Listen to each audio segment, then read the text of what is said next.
chances if they lose this game. And they're determined to play spoiler players, telling me they would love to knock off the second straight team in a row out of the playoffs. E.T. Potter, the touchback, as is his custom. South Carolina won the toss. Shane Beamer elected to get the offense right out there after they put 63 on the balls in Columbia last Saturday, led by Spencer Rattler, who threw for a career-high 438, fourth highest total in South Carolina history. And he's the first quarterback in Gamecock history to throw 6, count them, 6 touchdown passes. Heading into that game, he had thrown 8 touchdown passes and 9 interceptions for the year and was averaging 198 per game passing. He comes out slinging on first down, a low throw and a catch made for a 3-yard gain by Jalen Brooks. Rattler, of course, the transfer from Oklahoma. 7-4. He started every game this year for Carolina after he went 15-2 in 17 starts for the Sooners. What a difference last week compared to the first 10. Well, he got off to a good start last week, and it's important for him to get off to one here on the road against this Clemson front. He came out aggressively. His pass incomplete. He was trying to get it to Brooks again, who got tangled up with the defender. They set the tone early last week on offense. Aggressive game plan. Yep. And they went for it on a couple of fourth downs early in the game. And Rattler had a nice pocket all night long. Wes Goodwin, the defensive coordinator, will be matching wits with Marcus Satterfield of South Carolina, said the game plan today, rattle Rattler. Well, and on 3rd and long is when Clemson is at their best. They were 8 for 11 last week on 3rd down, South Carolina, but they had very manageable distances to go.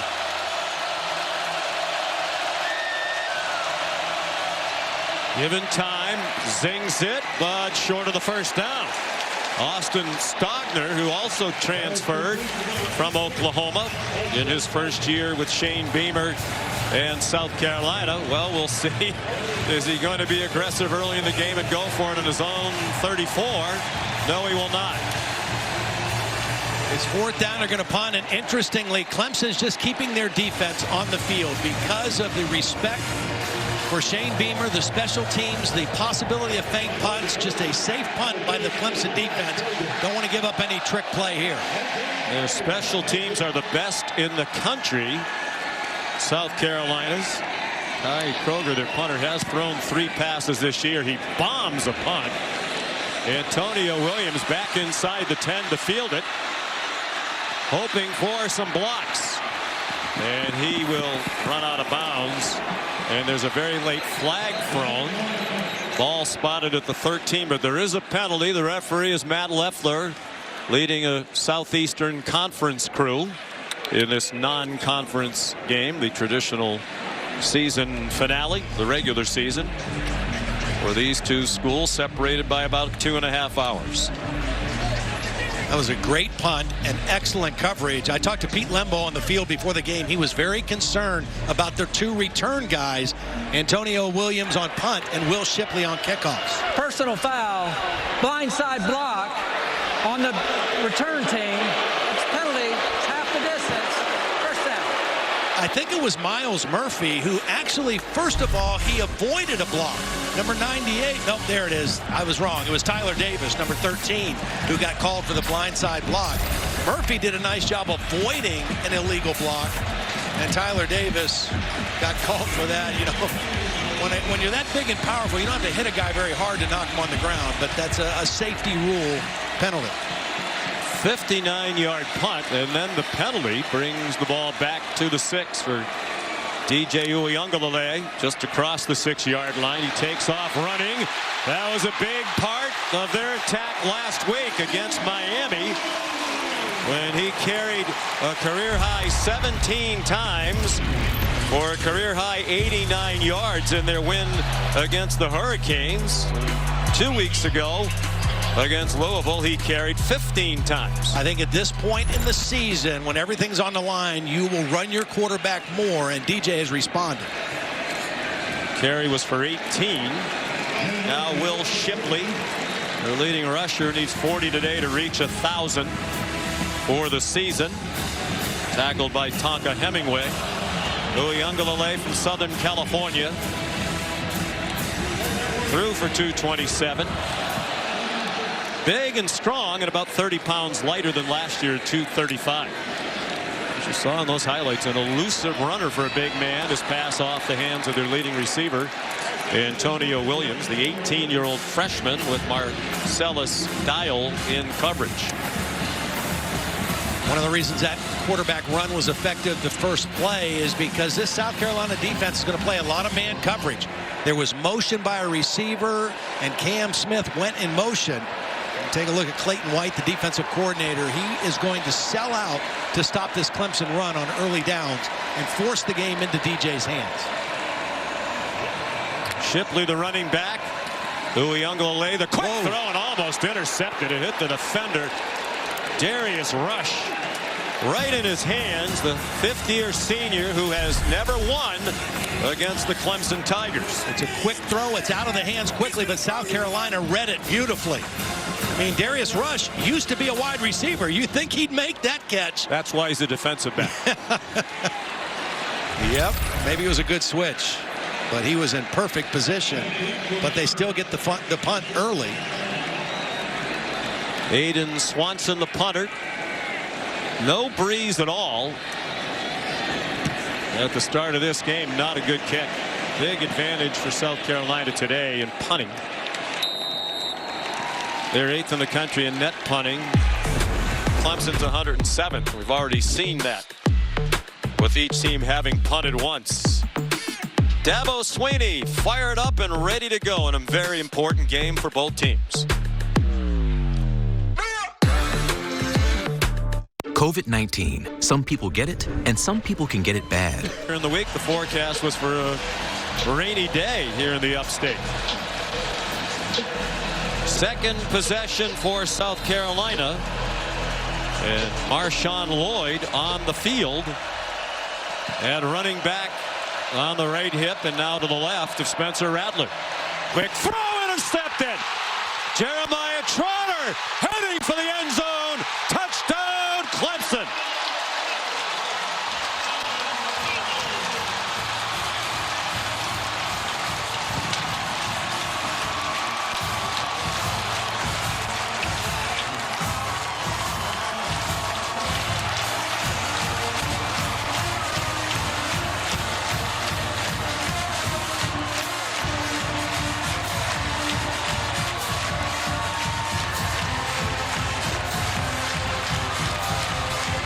Second interception of the year for Trotter.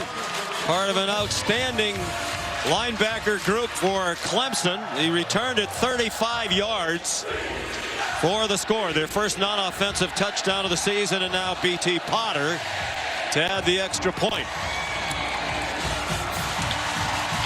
It's 7-0 Tigers. I think Clemson fooled Spencer Rattler.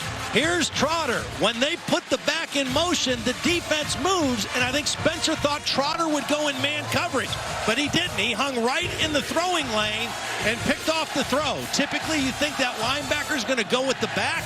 He didn't go all the way with the back. He read the eyes of the quarterback, stepped right in front of the intended receiver, Nate Atkins, and turned it into a touchdown. Beautiful play, instinctive play by Jeremiah Trotter, who has really played well over the last 3 or 4 ball games. As has the defense. He's the son of Jeremiah Trotter Sr., All-Pro in the NFL with Philadelphia, among others. Spencer Rattler threw 7 interceptions in his first 6 games, only 1 in the last 5, but that one was a costly one. Well, Wes Goodwin said, rattle Rattler. That was the focus this week. They confused him, and the defense has a score. Xavier Legette brings the kickoff back just shy of the 25. Here's Kevin Nagandi. Good afternoon, Sean. Time now for our Mayhem Moment, brought to you by Allstate. And Dan, 36.5-point underdogs. Georgia Tech going for it on 4th and 9. 4th and 9, but you get man coverage, and they pick the number 2 receiver who gets the nickel back on him. And then number 17 going in, Pumachan. Yeah, outside. Georgia lost contain. First time Georgia's given up a touchdown in the first quarter, Sean. Back to you. Well, Georgia Tech off a win last week at North Carolina. There's Marshawn Lloyd, who missed each of the last 3 games, Molly. Well, Shane Beamer said he knew Wednesday that Lloyd would be able to contribute significantly in this game. They're hoping for 25 to 30 plays out of him today, but he said you'll use him as much as they need to and will call a good amount of plays from early to get him into a rhythm. And Beamer said Lloyd's physicality sets the tone for their entire offense, both running and in pass protection, and they need that physicality against this front seven. He's been out with a deep thigh bruise. They'll also get Christian Beal-Smith back today. He's missed a lot of the year, including the last 2 games with foot and ankle problems. After the loss, Rattler's in trouble, and he just throws it away. Barrett Carter was the blitzing linebacker. Dabo Swinney said we're going to make Spencer Rattler uncomfortable. He clearly is uncomfortable right now. Yeah, and it's just a 5-man protection, and Clemson brought more guys that could be picked up. They tried to get everybody out on the pass route. It was immediate pressure, and Rattler did the right thing, getting rid of the football. But another 3rd down and long play against this Clemson defense. A.J. Henry brought the pressure, playing in his final home game. These Clemson players, nobody on this Clemson team has ever lost a game at home. They haven't lost here since 2016 when Pitt beat them on a last-second field goal. Good pocket this time. Rattler. Wow. And it got there in time. It looked like it might be picked off, but it was caught by Josh Vann for a first down out at the 46. If there's ever any question about the arm talent of Spencer Rattler, this is a rope. It is almost intercepted, but he threw that from the right hash to the deep left sideline on a frozen rope. A beautiful throw for a 3rd down and 10 conversion. Just before R.J. Mickens arrived for the Clemson defense. First down, play action, deep shot is what they did last week a lot. Up the middle, nothing doing again for Lloyd. Redshirt sophomore from Wilmington, Delaware. One of the things they did exceptionally well against Tennessee was on early downs. They did some max protection with multiple tight ends or keep the back in and take some shots downfield, and they hit them for big plays. And that was also helpful in avoiding 3rd down and long yardage situations. Rattler trying to set up a screen, well defended. Threw it at the feet of Marshawn Lloyd. It was Peyton Page, who's a backup defensive lineman, providing some pressure. But it was remarkable what South Carolina did on offense last week. 63 points, the most ever allowed by Tennessee in an SEC game. The most ever by an unranked team versus a top 5 team in the AP poll era. And they had 35 first downs, the school record. And they had not had more than 17 in the previous 5 games. It was just off the charts offensive productivity a week ago. In 3 of the previous 4 games, they didn't reach 300 yards of offense. Rattler fires, intended for Vann. He was well covered by Nate Wiggins, who has really come along as the season has progressed. Wes Goodwin said the biggest part of the improvement of the defense, the development of the secondary, you can see the confidence building. Well, we were at the game in Wake Forest, and that secondary got torched. They struggled, and Nate Wiggins, more than anybody, struggled in that game. But they have matured. They've gotten healthy. They got Sheridan Jones back, and now they're a much better complement to that front 7. Kroger on the punt again. And another beautiful punt, high, and a fair catch made by Williams at the 10. Time for today's hardest working player. It's brought to you by Duluth Trading Company, and it's Will Shipley. Well, Will Shipley is the heart and soul of this Clemson offense, and maybe the team. One of the big leaders on the team, only a sophomore. He will run over you, around you, through you. He's not an overly big guy, but he runs with great pad level and power. and he's always moving forward. I mean, his running style and his work ethic, I think, is what inspires the rest of his team as a leader. Only player in the country who has at least 950 rushing yards, 150 receiving yards, and 200 kickoff return yards. 739 last year as a true freshman, injury limited season. And as we said, started the day needing 40 for 1,000 this year. It'd be the 23rd time that a Clemson rusher has reached 1,000.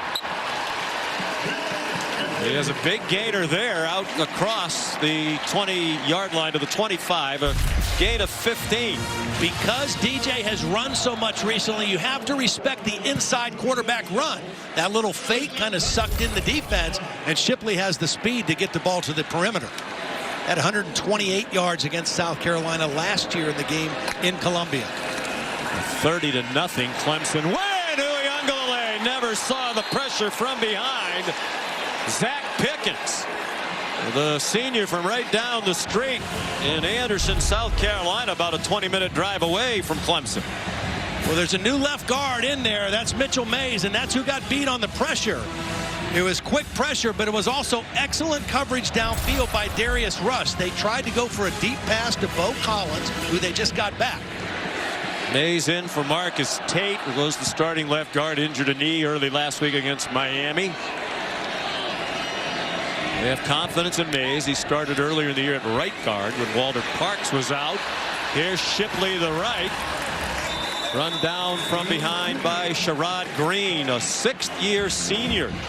Still looking for his first win against Clemson. Take a look now. Again, man coverage. Darius Rush is a long, athletic corner. He's in perfect position on Bo Collins. They tried to fake the screen and go deep. That forced DJ to hold the ball a little bit long, and the result was a sack. 8.5 to go, opening quarter. 7-0 Clemson on a 35-yard interception return by Jeremiah Trotter. Right now, South Carolina showing zero coverage. Look at the middle of the field. Not a single safety anywhere. It's man, it's inviting DJ to throw the football. They back out of it a little bit. He fires, caught, first down. Joseph Ngata with Darius Rush in coverage. Nice job by Ngata using his big frame. 6'3", 215 pounds. He's not going to run by you, but he did a good job of shielding the defender with his body and making the catch on the sideline.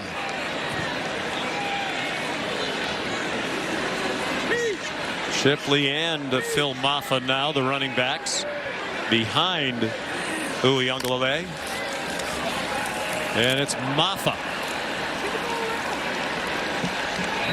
To the 40, a gain of 4.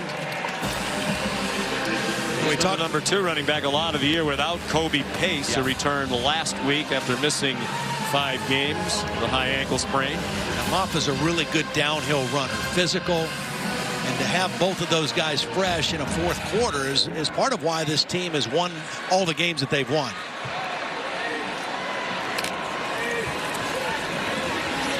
Shipley! He may go. Stumbled for a moment. It slowed him down, and they catch him inside the 15-yard line. Darius Rush ran him down, and Uiagalelei after the long fake, a nice block. Well, Uiagalelei, but watch Parks, the right guard. Walker Parks got the key block. DJ in there leading as well. And Shipley shows the speed when he gets through the inside. Nice little look with both backs in the backfield. Created some confusion for the South Carolina defense. So that gets him over 1,000 yards for the season. 23rd time in Clemson history somebody's rushed for 1,000. 47-yard play, 4 rushes, 76 yards for Shipley. Antonio Williams inside the 10.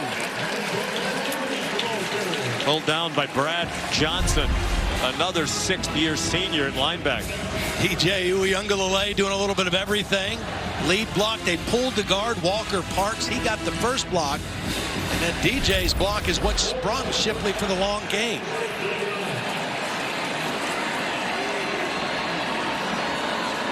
This is where DJ likes to run also. And right on cue. Weaving inside the 5 and into the end zone. Touchdown, Clemson.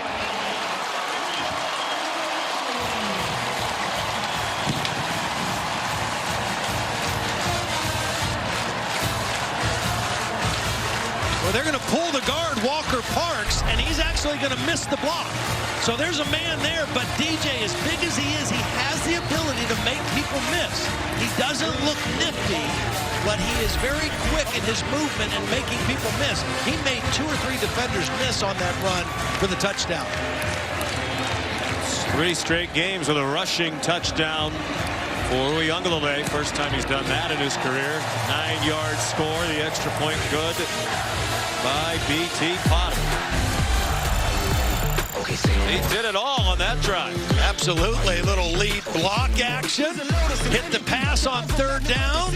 And then he calls his own number for the touchdown and a 14-0 lead for the Tigers.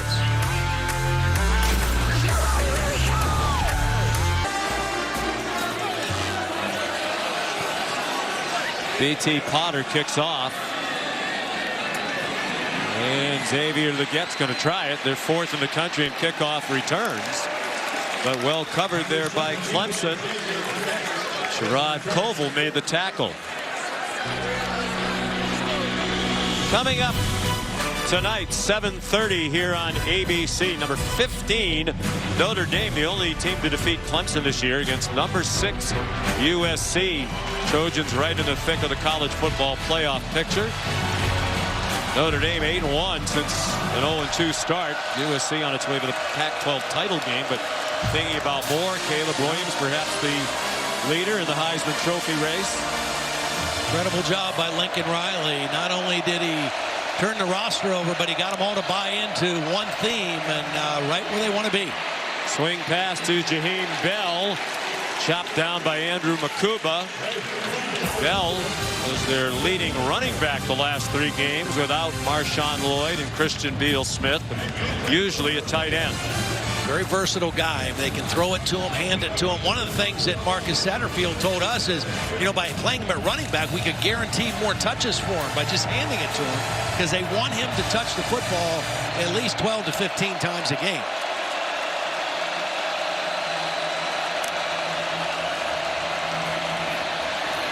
They take the flip to Jalen Brooks. They fire downfield, and what a catch by Josh Vann. Well, great catch. Vann down at the end of the play, but also tremendous protection. They faked the reverse. Nice job by Spencer Rattler hiding the football, but the protection was there for a long time. You see that coming across the field here. There's the fake. Look at the protection. Here comes Vann all the way across the field. And Rattler hits him for the completion. To the 45-yard line, a 34-yard play.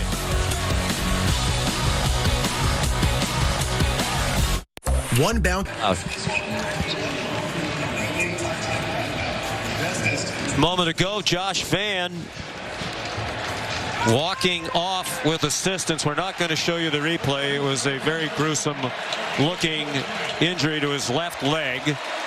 He made the catch and then landed awkwardly.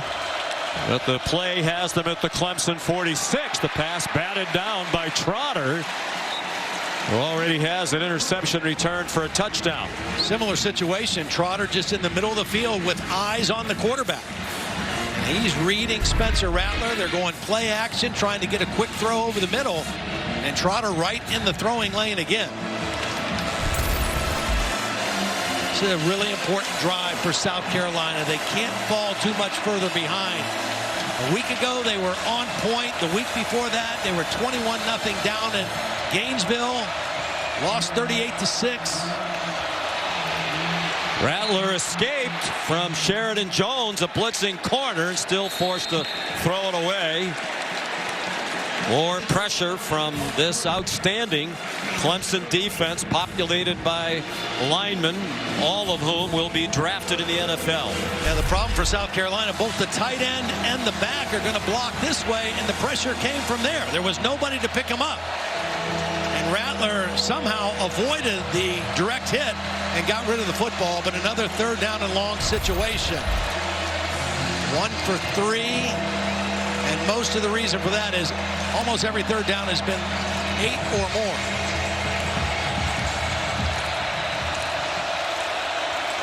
Play clock running out. They just do get it off. Rattler steps into the throw, going deep into double coverage, and it's almost intercepted. Off the hands of Jalen Phillips. It was intended for their leading receiver by far, Antoine Juice Wells, was 54 catches coming in. That's more than the next two Gamecocks combined. Well, Sheridan Jones is in great position as the corner, and the safety, Jalen Phillips, is the guy coming over to the other side and helps his corner, but Sheridan Jones was in perfect position on his own. Apparently the camera guy in the progressive pylon camera likes to draw as well. What happened there? Talented artist. And here's Kai Kroger's had an excellent first quarter, punting for the third time. And boy, they are so good on special teams.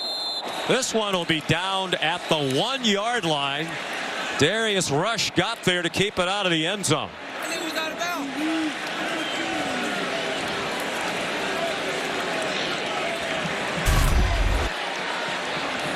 Take a look at the end of this from the progressive pylon cam. Man, that is it's an athletic move. This one is the view from the progressive pylon cam. So they got 2 for the price of 1. They're 8th in the country in net punting. That's a 44-yarder down at the 1. There's Pete Lembo, who's one of the 15 semifinalists for the Broyles Award as the top assistant coach in the country. We'll go back to some of those marks. Flag down behind the play as Maffa runs out of bounds at the 14. There is a penalty thrown behind the line of scrimmage for a hold. Offense, number 84, half the distance. On the play, first down. Tight end, Davis Allen. Now, we talked to Brandon Streeter every time this year that he just raves about Davis Allen. He's become a very dependable receiver, but he says the best blocking tight end they've ever had here at Clemson in his time. He was the one who got called for the hold there. There's Brandon Streeter, former quarterback. Said he's 12-1 in his career against South Carolina as a player and a coach.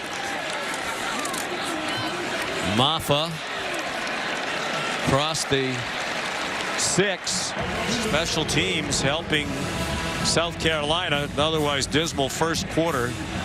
Only Notre Dame has blocked more than their 6 kicks. 5 of those are punts. They're 4th in the country in kickoff return yardage, 2nd in punt return behind Duke. Stanford is the only other team in the country that hasn't missed at least 1 field goal. Pete Lembo has done a phenomenal job. Former head coach at Lehigh, Elon, and Ball State. And it's Maffa again. I like what Shane Beamer said. He makes it fun. He has a theme every week. Earlier in the year, they had the royal family. Some of their play calling for special teams was William or Kate. Right. This week it's 70s rock music. We said to Shane, your players don't know anything about rock music from the 70s, but they have one of their calls this week will be ABBA. I know one of your favorites. Yeah. Big ABBA guy. 3rd down and 4. Oyunglele broke some tackles but didn't make it to the first down marker. That's a big TJ stop. Sanders tripped him up. Big stop right there, because if they convert the first down, new set of downs, little breathing room. Now they've got a punt from being backed up. And we already showed you 5 block kicks, so you know that's in the mind of this punt protection team of Clemson. Interestingly enough, you said Notre Dame has more block punts. The first score of the game in South Bend was a block punt return for a touchdown. By Notre Dame against Clemson. It was an ugly performance by Clemson. It really seems to have hurt them with the College Football Playoff Committee. Their only loss of the year. Aiden Swanson, better effort this time. Nose up wobbler. And again, South Carolina picking up yardage in the punt game. That's 42 off the foot of Swanson. Here's Molly. Well, South Carolina wide receiver Josh Vann had to be helped off the field. You saw he couldn't put any weight on his left leg. They brought ice into the medical tent, and I'm told that he's undergoing further evaluation for a left knee sprain. He's questionable to return. Also, tight end Jaheim Bell dealing with some pain and with a left wrist injury as well. Vann returns after the injury that we saw. That would be a big surprise, but it's good to see him walking around. That's even a big surprise. Of course, that's not the same number 6. That's Zach Pickens. You have to love the double numbers in college football. When we become commissioners, co-commissioners in college football, we're getting rid of double numbers. Will we institute triple-digit numbers if we need it, or just no repeat numbers? 99 players should be enough. Give them all their own number. Jaheim Bell for very little. Barrett Carter made the tackle. He's a very active first quarter. Well, again, I don't think that they have been as aggressive early downs. As you take a look last week, Spencer Rattler was virtually unstoppable, but a lot of it was early down, max protection, play action passing. And they haven't really tried that yet so far. Here comes a blitz. Rattler stepped up, fires down the field, and a catch. Nate Atkins, the tight end, known more for his blocking, makes a tremendous catch at the 19-yard line. This is a guy who, coming out of high school, barely had an FCS scholarship offer. He transferred over here. His dad's the offensive line coach. His role has expanded each week. What a catch. 32-yard gain. Back to the run with Christian Beal-Smith, the transfer from Wake Forest. Atkins transferred, and he's injured on the last play, from East Tennessee. He was a pass catcher there, had 73 catches, 33 last season, but has been much more of a blocker. Matter of fact, that's just his 5th catch of the season for South Carolina. He does a little bit of everything, and his role has gotten bigger and bigger each week with some of the other injuries they've had at different positions. Important drive for Carolina, trying to get back in the game. They run a reverse. Jalen Brooks has a blocker out in front, and he gets tripped up inside the 5. R.J. Mickens saved the touchdown. Really nice job by Austin Stogner. He was the lead blocker. Normally you bring this guy over, blocks the edge of the line, they send him out. He gets the nice block on Makuba. And a nice cut inside that block by Jalen Brooks. Critical drive right here for South Carolina. And make it a one-score game. Be the last play of the first. Been a long time since South Carolina scored a touchdown against Clemson. Fourth quarter of the 2018 game here, a 56-35 Clemson win.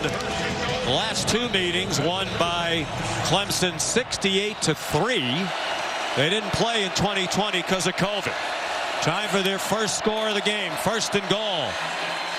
And the pass incomplete. Thrown in the direction of Austin Stogner, who played a big part in convincing Spencer Rattler to come along from Norman, Oklahoma to Columbia, South Carolina. He's 6'5". They tried to get him singled up on Nate Wiggins, but Wiggins did a nice job holding his own out there in coverage. Nowhere to go. Rattler's on the sideline. Kerry Joyner, the quarterback, more than a Wildcat. He can throw, but he's a dangerous runner. Handed it off to Christian Beal-Smith. Across the line, but not by much. Jeremiah Trotter, who has scored a touchdown, the first of the game, on an interception return on the stop. Here's 3rd down and goal. Wouldn't surprise you if this is 4-down territory. Shane Beamer hopes it doesn't get to that. Nate Atkins, who was injured on that long pass play, has returned to the game. An important blocking tight end. Marshawn Lloyd, the running back, bounces outside. He's in trouble and knocked out of bounds for a loss. R.J. Mickens forced him wide. Trotter in on the play, and Nate Wiggins at the end of it. Yeah, that was really good defense, just stringing it out. They are going to go for it, even though they lost yardage back to the 4. Now this place will erupt if Clemson gets a goal line stand here. They've had 4 cracks at it, and they've gone backwards. This has to be a throw by Spencer Rattler. Christian Beal-Smith, the running back.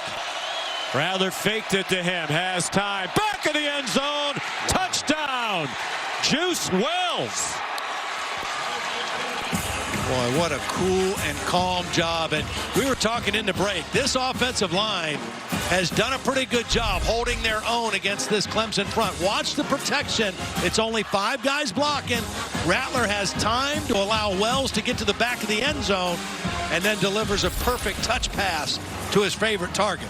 But credit this South Carolina offensive line for protecting their quarterback and giving him a chance. 5th receiving touchdown of the year for Wells. Transfer from James Madison. The extra point good by Mitch Jeter. And the Gamecocks right back into the game after an 8-play, 51-yard drive. Well, we talked about Spencer Rattler and what he's done. Watch him step up in the pocket here inside the block of Javon Gwynn. Perfect touch pass to Atkins. And then the creative play calling that Marcus Satterfield was showing last week with the reverse to Jalen Brooks. And then on 4th down, just again, clean pocket and a beautiful throw by Spencer Rattler. And South Carolina right back in this football game. And their defense has played well. Their defense has only given up 1 touchdown to Clemson. So their defense has their feet in the ground, feels pretty good about themselves. And right now the offense is responding. So finally a touchdown against Clemson. It came on 4th down. That 30-0 game last year in Columbia, so ugly, Shane Beamer apologized to the Gamecock fans after the game. He doesn't have much to apologize for. They're going to a bowl game for the 2nd straight year. I think most people around college football believe this is a Gamecock program on the rise. Yeah, for sure. And I think the thing about last year was it was a beatdown. They got outrushed 265-43 in the game, and they just had no answers for the Clemson running game. So far in this one, a much better job. Mitch Jeter's kickoff, a touchback. Here's Kevin. Let's go to the shoe. Ohio State striking first here, Boog. C.J. Stroud in the air. Michigan playing man coverage. Really good job by Booker getting inside, stacking the cornerback. Right now, it's the Buckeyes up 10-3 over number 3, Michigan. Back to you, Sean.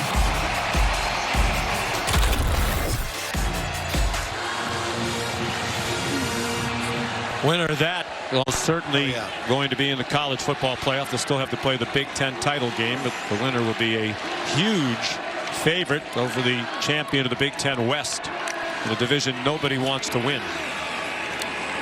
Will Shipley fighting across the 30. All Iowa had to do yesterday was win at home against Nebraska to win the Big Ten West. They could not, so it's Purdue and Illinois now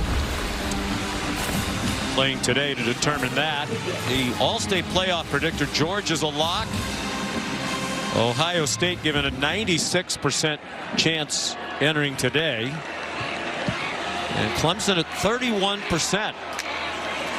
But there are several paths for them. Uyunglele could not get away. Swung down by Gilbert Edmond, the defensive end, redshirt sophomore from Fort Pierce, Florida. Yeah, Edmond has really had to step up into the role as a starting edge player. We'll take a look at him. He's right here. When they lost Jordan Strawn, one of their best players, Edmond had to really step up. Has gotten better and better each week. Stayed at home very nicely on this play and wrapped up DJ. They've had several key injuries on defense. Mohamed Kaba was a starting linebacker. He went down early in the year at Arkansas with an ACL tear. Here's 3rd down and 6. And the catch made, and it looks to be enough for the 1st down for Bo Collins. Back in action after missing the last 2 with a shoulder injury. He was working on Cam Smith, and a little more cushion than I expected to see. Cam Smith did a great job last week following Jalen Wyatt all over the field for Tennessee. He was on coverage on that play. Tom McShay has Smith, the projected 1st-round pick. Maffa, as usual, a tough run.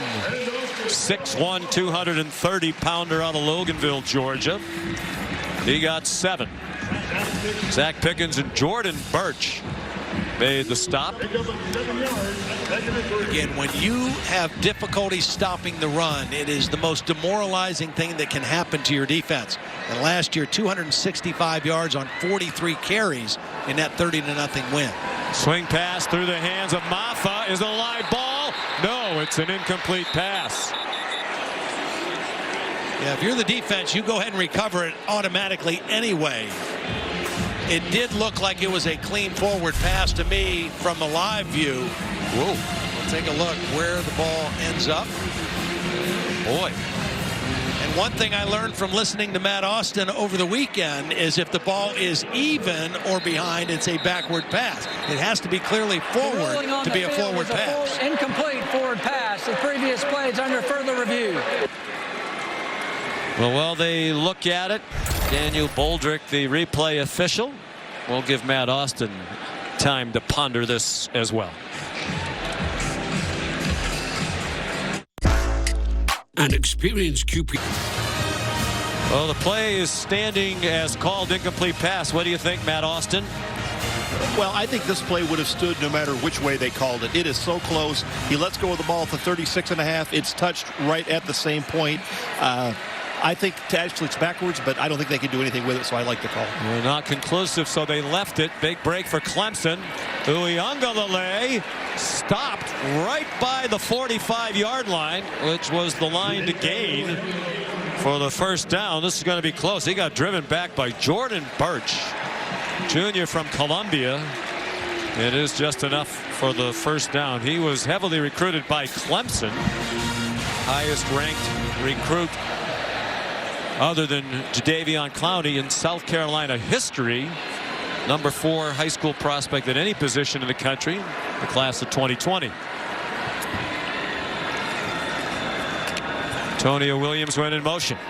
Play action pass. Uyunglele, the wheel route, and it is just too far in front of the outstanding freshman, Williams. He had a couple guys running with a little bit of space that time. Just an overthrow by DJ. Well-conceived play. And Antonio Williams has been outstanding as a freshman. I mean, just mature beyond his years. He's the leading receiver. He's just done everything and has really been outstanding. In-state player playing in this Palmetto Bowl. One of 53 Clemson players who hail from South Carolina. Uyunglele faked the handoff, and he could not get away. Boy, there have been a couple of big tackles. That one by Alex Huntley. Because a couple of times on this possession, if Edmond and now Huntley didn't make tackles, DJ had a long way to go. And as we've mentioned, I mean, he is very elusive. I mean, he doesn't look nifty or nimble, but he does have the ability to make people miss. He does it every time he runs it. And you're right, a couple sure tackles limit the game on the big quarterback. Clearly trying to establish the run game. They've run 24 plays, 18 of them runs. They've passed for only 13 yards. DJ 2 out of 6. On 3rd down and 9, he got hit as he threw, and it wobbled over the head of Bo Collins. Jordan Birch and Brad Johnson involved in that play. Jordan Birch did a nice job beating the freshman right tackle, Blake Miller. Just a good speed and power rush, and he gets around him. Watch the top of your screen, gets around the freshman tackle. He's there, and also Brad Johnson there from the inside.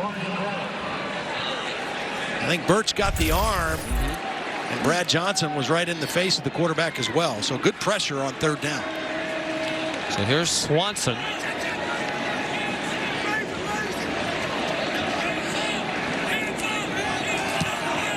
Brought pressure. Line drive kick. And that goes out of bounds. Beautiful work. At the 2-yard line. Wayne Swanson says South Carolina isn't the only good punting team in this game. 52 yards and perfectly placed. The Progressive Pylon Cam. It's 14-7 Tigers.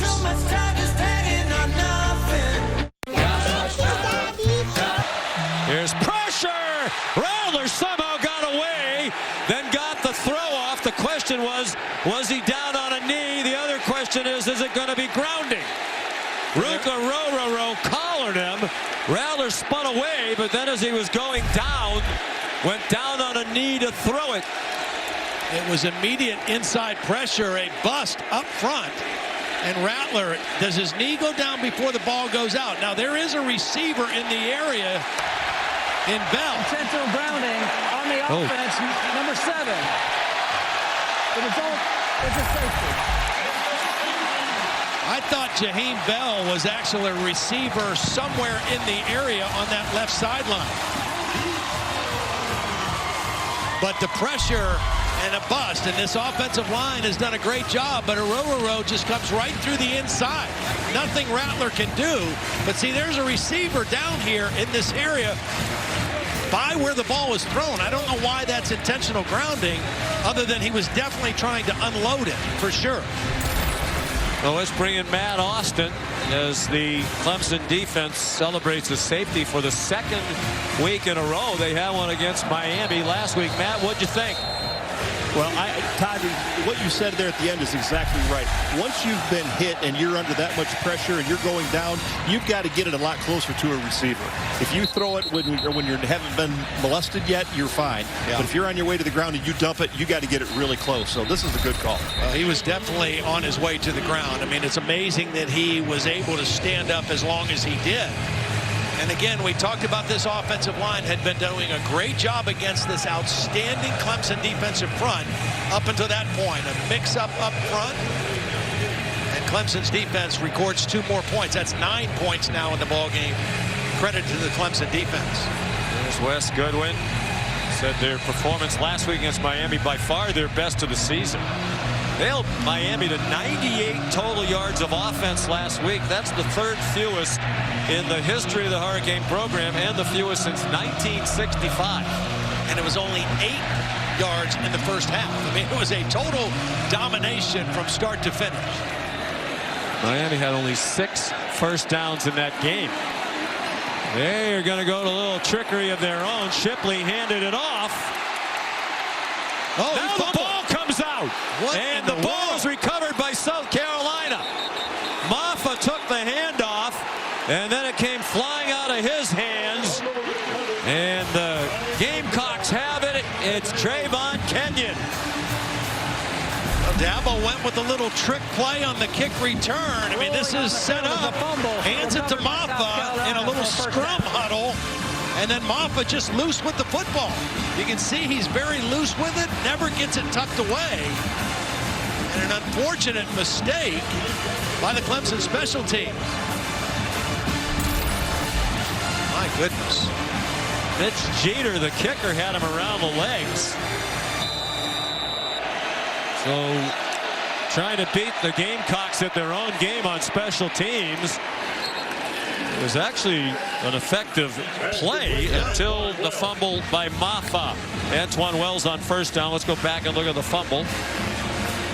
I don't know if anybody punched it out. I think he just lost it. To the point where it almost looked like he was trying to lateral it to somebody else. That's exactly what it looked like. Rattler throwing down the sideline, back shoulder for Brooks.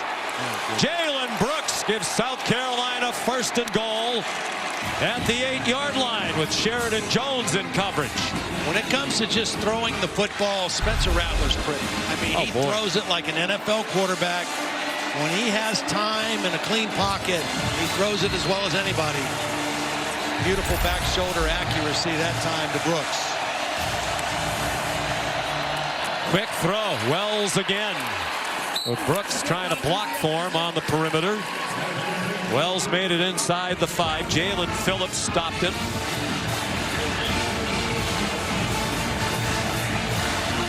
They spotted at the 4-yard line. 2nd and goal. Clemson leading 16-7. They've scored 9 points on defense. An interception return for a touchdown and a safety.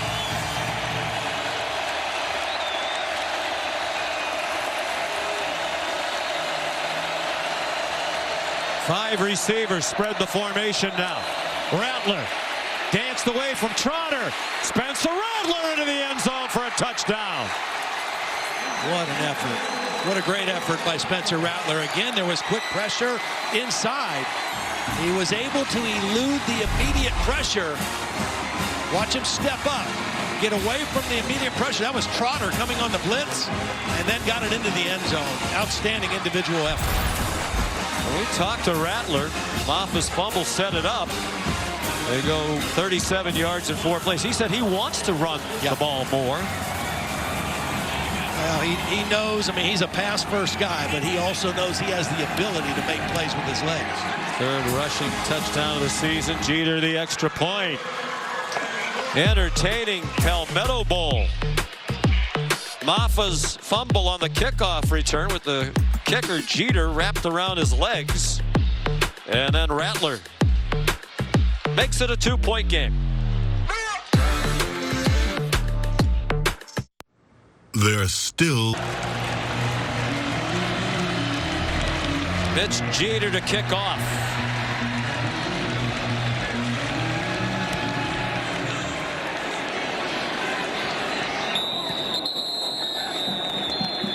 And it's a touchback. The answer to that question is 7. Do you know who had the longest? No. Miami. 58. Apparently they changed the question from when they typed it onto the card that I read. I'd be a lousy game show host. We'd have to edit that out in post-production. Miami 58, 1985 through 94. Clemson tied with Notre Dame from a long time ago.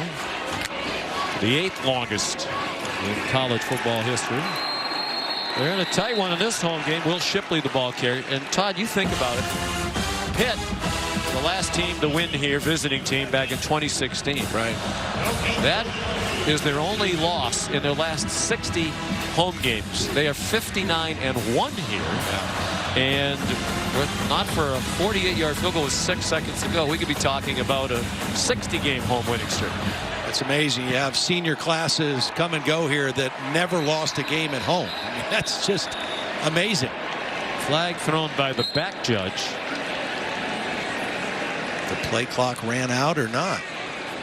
That is one of the many responsibilities for the back judge. There was an error with the play clock. There is no delay game. Please reset the play clock to 25 seconds. Yeah, I saw the clock down. So good catch there by the back judge. You know all about being a back judge, right? Yeah, we in the spring game at Georgia a couple of years ago, you, Molly, and I were all officials on the field. A lot of tutoring from the real SEC officials. I was the back judge. I think it was very educational experience for all of us. Grow to appreciate how hard the job is on the field in real time. Uiagalelei has his man. Collins trying to go off to the races. Darius Rush manages to chase him out of bounds inside the 20-yard line. They're going to mark it at the 15. Well, the first big chunk play. Beautiful route. Gets away at the line of scrimmage against South Carolina, trusting their corners on islands in man-to-man. And Bo Collins did a great job of creating separation off the ball on Darius Rush. 59-yard play, 40 after the catch. They had 13 yards passing for the game prior to that play. Will Shipley, the running back, he went out in motion. Designed run for Uiagalelei again. And that long play, Todd, makes me think, you know, they're almost wide receiver U here now. They kind of go back and forth with Ohio State. Right. They've both had 11 receivers drafted in the last decade, most in college football. They don't have a single 100-yard receiving game this year at Clemson. They're one of only 6 teams in the country. It's a little surprising, very surprising that stat is for real. Now, a lot of that is they've thrown to their tight ends a lot coming into the game. They've combined for 52 catches. That was Brandon Streeter's explanation. Slant, incomplete. I would also say that this group doesn't have that dynamic, great receiver that Clemson teams of the past have had. Yeah, and I mean, just the fact that their leading receiver is a true freshman, the guy who came in from high school a year ago, didn't even come in the spring, came in June, and so I think they've got some young guys that'll develop, but you're right, as a group, it's not as dynamic as we've seen. Especially in the past. that 6'5" now. Bo Collins kind of looks like the T. Higgins and Justin Rosses and others of the past, and Antonio Williams looks like he's going to be a great player. Hard to tell what is going on with Bo Collins, who's grasping at his wrist. Now, bear in mind, he missed the last 2 at Notre Dame and against Louisville. Excuse me, against Louisville and Miami after an injury at Notre Dame to his shoulder. That 59-yard catch, the longest of his career for the sophomore from Los Angeles, high school teammate of Uiagalelei. But he's out. That's a big target down in the red zone.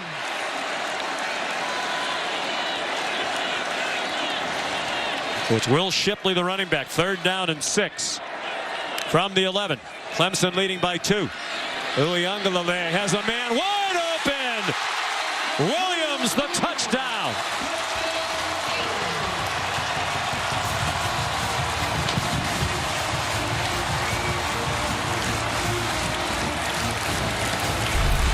Cam Smith, number 9, he thinks he's going to get help. He's in coverage, and then he releases him, thinking there's somebody behind him, but there was no deep defender. And DJ Uiagalelei read the mistake by the South Carolina secondary and got the ball to the guy we were just talking about, the leading receiver, Antonio Williams. 49th catch of the year, leading the team, his 4th touchdown reception. The extra point good by B.T. Potter. And it's back to a 9-point lead for number 8 Clemson. 6:14 to go until halftime. To be the Live Moss Student Section of the Year all season long. Clemson with an enrollment of just more than 27,000 students. Beautiful campus here in the upstate of South Carolina. B.T. Potter, the touchback. Well, I want to go back to the touchdown. You've got 3 defenders responsible for these 2, and you can see there's going to be communication problems. They're talking, who is the safety going to help, inside or outside? They're still talking before the ball is snapped. Obviously a mix-up, because as Williams goes outside, nobody goes with him, and DJ did a great job of finding the opening. It was a mistake, and DJ capitalized on the mistake.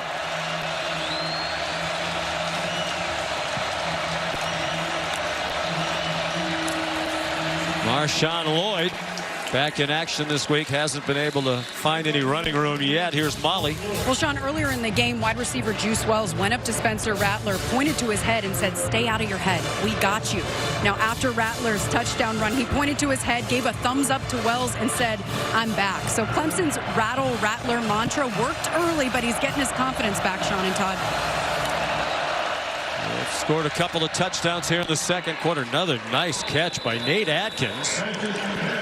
He's short of the first down by about 2 yards. Sheridan Jones nearby. Again, Atkins, a little do-it-all tight end, can be the kind of the move tight end, the H-back, if you will.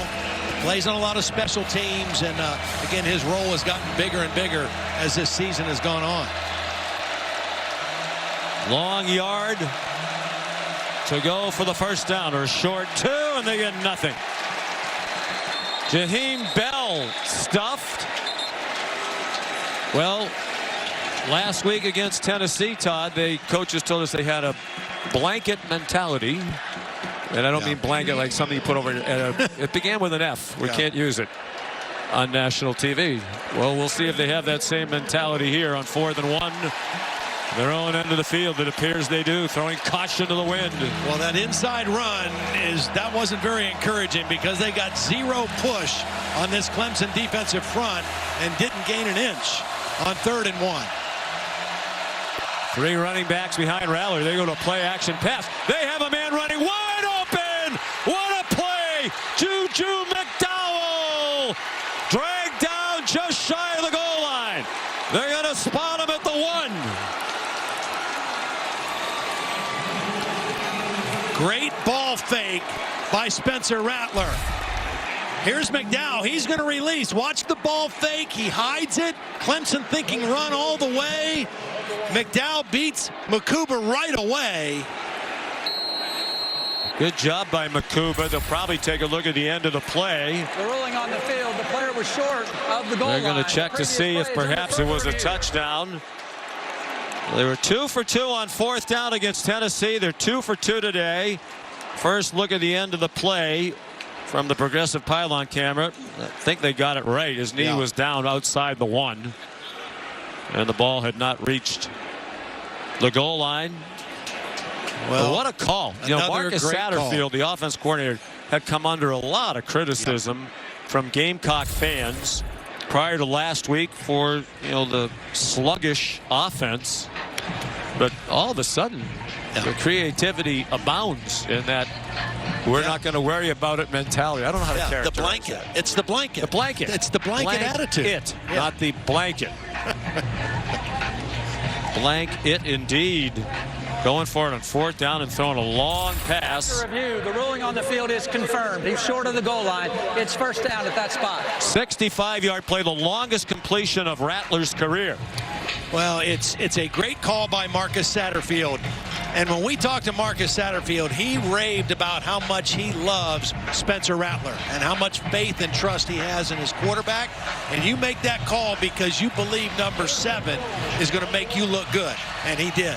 He's gone to the sideline. They'll likely have the carry-on Joyner, as Todd mentioned earlier, has been a quarterback. As a matter of fact, he was the starting quarterback in their bowl win against North Carolina, the Duke's Mayo Bowl at the end of last year. He can throw it. He's not just a runner. He takes off running and did not get to the end zone. Stopped at the 1 by R.J. Mickens. You know, you were talking about Marcus Satterfield and the criticism. Last year in a bowl team, he won games with 4 different starting quarterbacks. I mean, he had to find ways to be creative. He didn't have Spencer Rattler last year. He's only had him 1 year. And this is a team Nolan, who was a graduate assistant coach. They activated Luke Doty, Jason Brown, to carry on Joyner. All started games at quarterback last year. Rattler started everyone this year. He's back in. He is throwing a terrible pass. Horrible decision and intercepted by R.J. Mickens. And how big was the play by Makuba to stop McDowell at the 1? There's some pushing and shoving now at the end of the play, and the officials are stepping in. They've been separated. Well, there is Mickens, and he's reading the quarterback. He has no coverage responsibility, so he just drops underneath the throw. Spencer Rattler thought he had man coverage. His man had beaten the corner, Wiggins, but he did not account for Mickens, who was covering no one. And Mickens is the guy that got underneath the throw. That's 2 times now, both interceptions in the ball game. The Clemson defense has fooled the eyes of Spencer Rattler. One was returned for a touchdown by Trotter. This one takes a likely touchdown away from South Carolina. And that's really the inconsistency of Spencer Rattler that we've seen throughout his college career. You can't do that. Yeah, it's a normal play, a little play action with tight ends crossing, receivers crossing in the end zone. He just didn't account for the underneath coverage and made a bad decision. 2 interceptions today. Getting a pep talk from the coaches. Marcus Satterfield raves about Rattler, not only as a quarterback, but as a person. Will Shipley ahead for very little. You know, and he came into college football with the reputation for being, I don't know, cocky's the right word. Seems appropriate at South Carolina. He was on a reality show when he's 15 or 16 years old. And when we talked to him about it the other day, he said, yeah, I was on a reality show. Probably said and did a lot of things that a 15 or 16-year-old would do. But he is a very impressive young man. We've met with him several times. Well, and all you have to do is talk to coaches and teammates, and they all love him, you know, and want to play with him and for him. People watching today watch that. That's not who he is. Here's Shipley, a couple of nifty moves. And he's out to the 33 with a first down. 2.5 minutes to go. All 3 timeouts for each side. Well, again, South Carolina doing a pretty good job against the run, but Shipley, that ability to break tackles and run with power. 148 yards rushing in the first half for Clemson, but again, South Carolina is daring Clemson to throw. They're playing man coverage on the outside and loading the box to stop the run. Play fake to Shipley. Dewey Ungalale deep again for Williams, and he caught it. No, he didn't. The back judge comes running in and said he did not complete the catch. Would have been inside the 30-yard line. Cam Smith had the coverage. Well, Cam Smith was beaten, but he was able to recover, and like good cornerbacks do, they get their hands in there and knock the ball out. They never really got it all the way into his possession. Nope. Smith, the number 4 cornerback, according to Todd McShay, in the next draft, and Todd thinks he'll be a mid to late round, a first-round pick.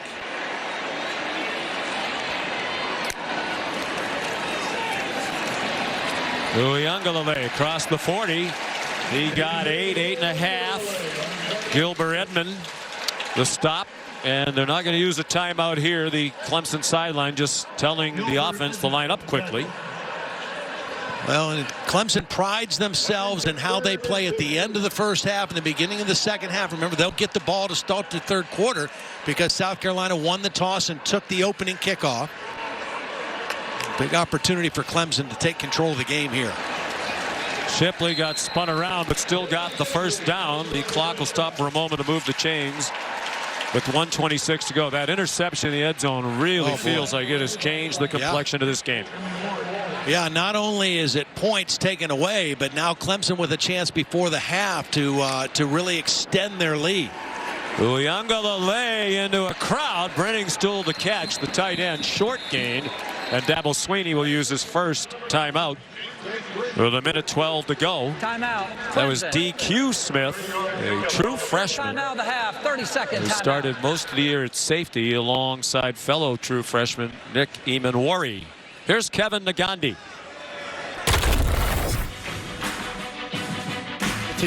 This has been a wild one. And the back and forth emotional swings, of course, Spencer Rattler. And the inconsistency of Spencer Rattler played so well this week. All of a sudden, 2 interceptions this week. He's got to be better. Yeah, you get the good and the bad. There's some spectacularly good, spectacularly bad plays. Clemson, though, has settled down, doing what DJ does well, let him run the ball some, and then play action pass down the field. You know what's good right now? Michigan's passing attack. Cornelius Johnson, 2 big touchdowns. The Wolverines leading the Buckeyes. Highlights coming your way, Sean. All right, Kevin, huge weekend of college football. Our broadcast brought to you by the great people at Arby's. 2nd and 7, Clemson. Quarterback draw. Oh, boy, he got chopped down in the open field by Debo Williams.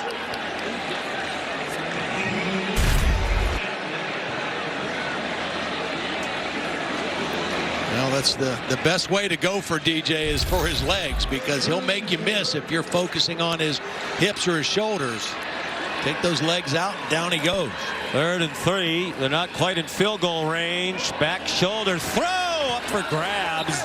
Intended for Brandon Spector, and it was Marcellus Dial in coverage. Coach Beamer says the strength of the team is the cornerbacks. This ball came out of his hand funny.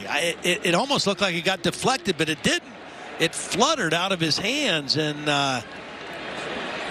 unusual. Not used to seeing DJ throw a pass like that. The offense still on the field, Todd. 39 seconds to go in the half. 4th and 3. Would you go for it if you were Dabo?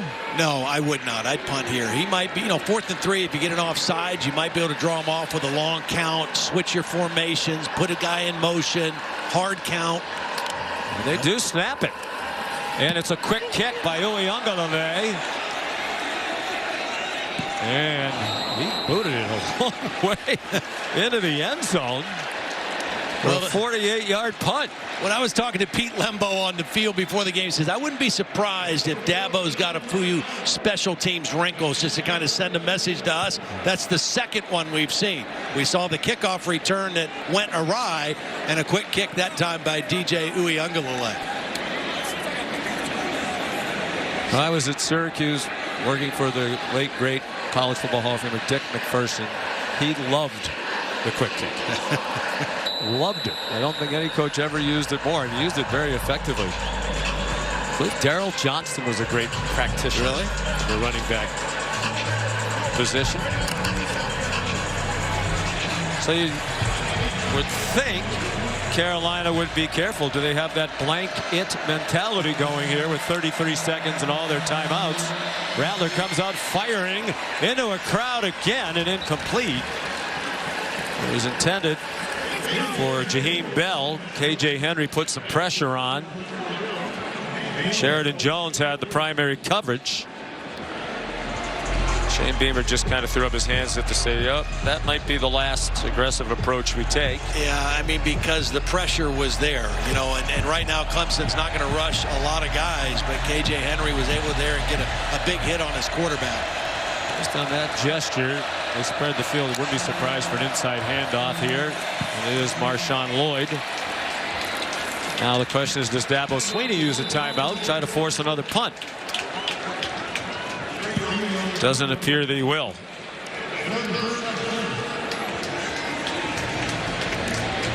Content with a 9-point lead and getting the ball first in the second half. They've won 68 in a row. Went ahead at the half. Matter of fact, their last loss when leading at the half was their last home loss to Pittsburgh in November the 12th of 2016.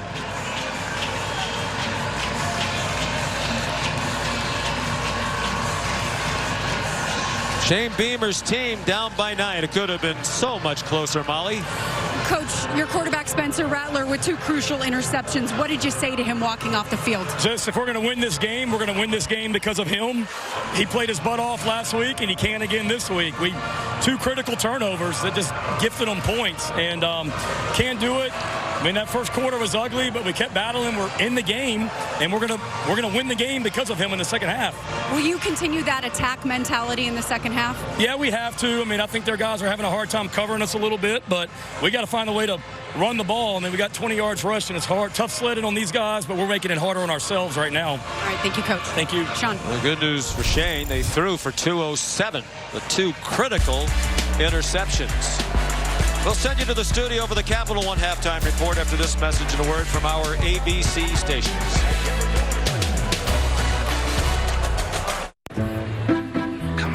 With 99 rushing yards in the first half, most by a Clemson player in a first half since Travis Etienne had 109 against Wake Forest in 2019. No chance for a return there for Shipley, a touchback for Jeter. Sean McDonough and Todd Blackledge, delighted to have you with us. So even with those calamities in the first half for Spencer Rattler, they're still in the game, but a lot of work to do in the second half. Yeah, a lot of work to do. And again, Clemson, as we said before the half, they have prided themselves on being really good right at the end of the first half and to start the third quarter. So a big possession for the South Carolina defense right here. Clemson ran the football for 164 yards in that first half. Did not throw it very often. Had 1 explosive play in the pass game. They'll have opportunities in the second half to throw the ball down the field if they want it. Uiagalelei, 5 out of 13 passing for 86 yards. Hands it off to Shipley, who got driven back. A loss of a half yard on the play. Here's Molly McGrath. Well, head coach Dabo Swinney was mostly disappointed at the half. He said, you know, to win in this second half, we have to take care of the balls and take advantage of our scoring opportunities. He said we didn't do that in the first half. We're really fortunate for those 2 takeaways. Those are why we have that 9-point lead. And he told the team, settle in, do your job. The mistakes, most of all, have been really disappointing. So he was a little down on his team at the half, guys. They've been virtually unbeatable when leading at the half. Uiagalelei throws it to an empty flat. Well, not only the 68 wins in a row when leading at the half, but 105 of the last 107 times they've led at the half, they've won. They confused DJ on that play. You know, when you talk about changing the picture on a quarterback, that's what South Carolina did that time. And DJ looked confused and not sure where to go with the football and just threw it away.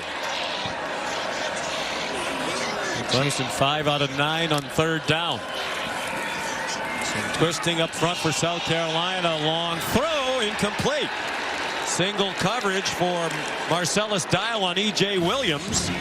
And it'll be a 3-and-out for Clemson in just 49 seconds. Clayton White told us about Marcellus Dial, said he's really a good cover guy. Where he's really wanted to improve is on the 50-50 balls, not just covering, but making plays. And that's what he did right here. He made a play on the football and forced the incompletion on 3rd and long.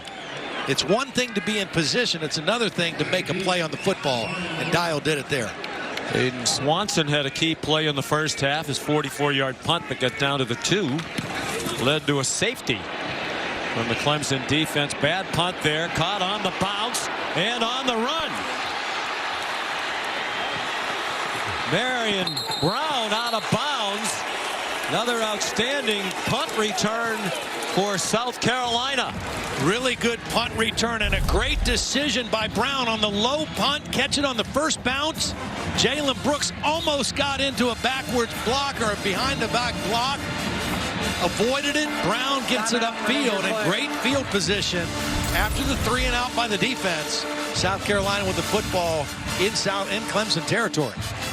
38-yard punt, but a 37-yard return. It's Beamer ball 2.0 in Columbia, where Shane's dad, the legendary Hall of Famer Frank Beamer, known for his special teams when he was at Virginia Tech. He's here in the crowd today.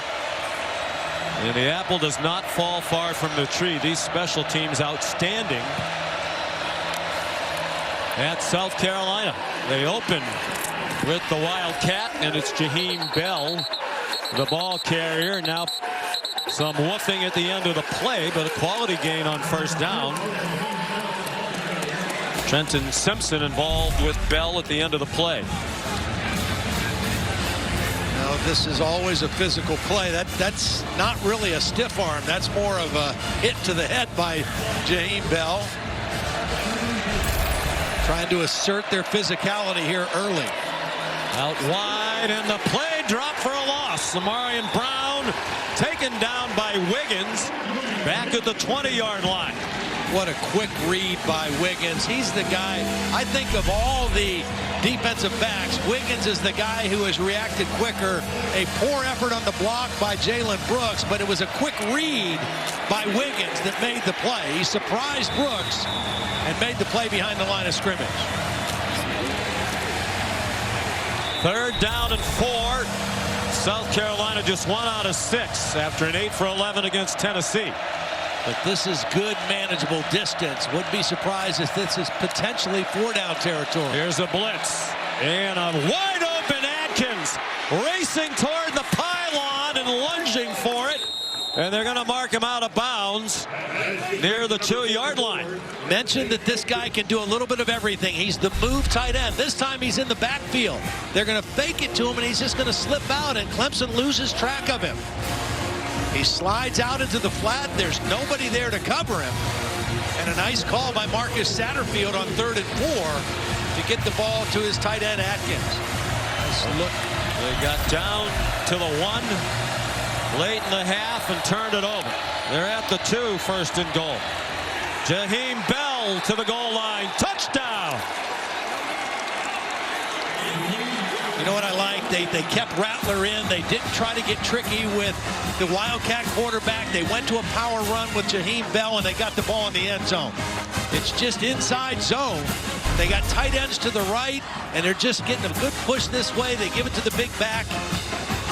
Marcus Satterfield said Jaheim Bell as a running back reminds him of a mid-'80s SEC running back. He's big, he's physical, he's downhill.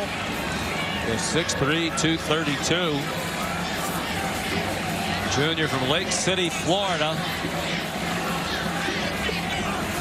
What a way to come out of the locker room for South Carolina. They get a 3-and-out from their defense. They get a great play by their special teams on the punt return, and their offense runs the ball into the end zone on their first possession. It was Jeter to make it a 2-point game again, and he does. The proud Papa enjoying the start to this half. Well, the key play was 3rd down and 4. Atkins slipped out of the backfield. A nifty play call. Well executed. That set up the run by Jaheim Bell. And we've got a 2-point ball game here in Clemson. General Scholarship Fund Thank you, Allstate. Mitch Jeter to kick off. South Carolina trailed 14-0 after the first quarter. They've battled back within 2 again now. And that'll be another touchback. Well, for Clemson, it's been their running attack. They wanted to run, and it's been mostly DJ Uiagalelei and Will Shipley. This was early in the game, their first possession, a nice quarterback run to start the game. And then DJ lead blocking for Shipley, who is 1 yard shy of another 100-yard game early here in the third quarter. They've only had one big pass play, but the running game and a couple new wrinkles have been good. South Carolina, again, trying to sell out to stop the run and play coverage with their corners, but Clemson still having success. 3 and out on their first possession of this second half. It's been a stagnant offense for much of the day.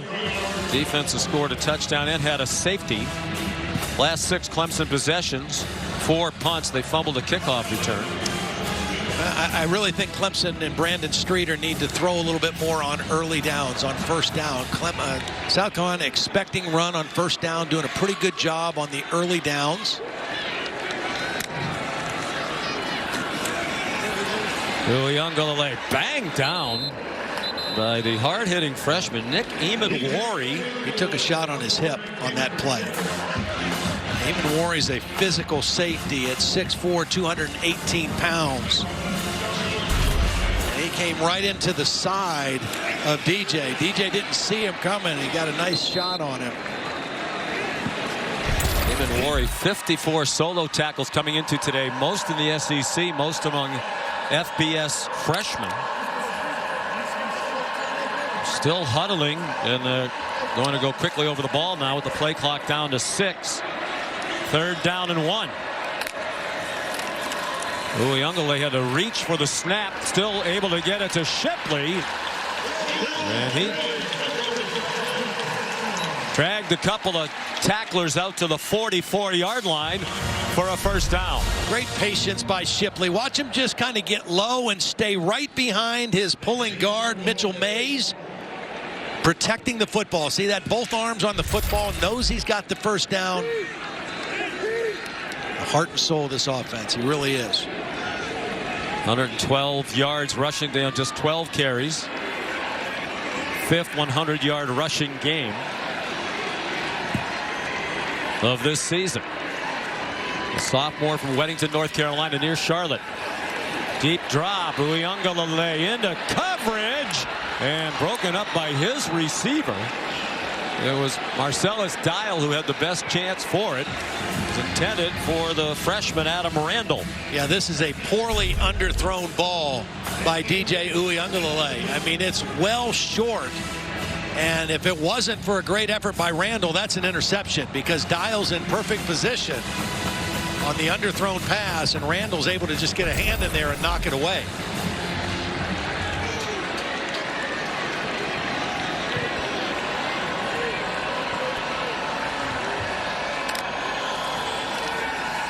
DJ off the hands of his receiver, Spector, and up in the air dangerously.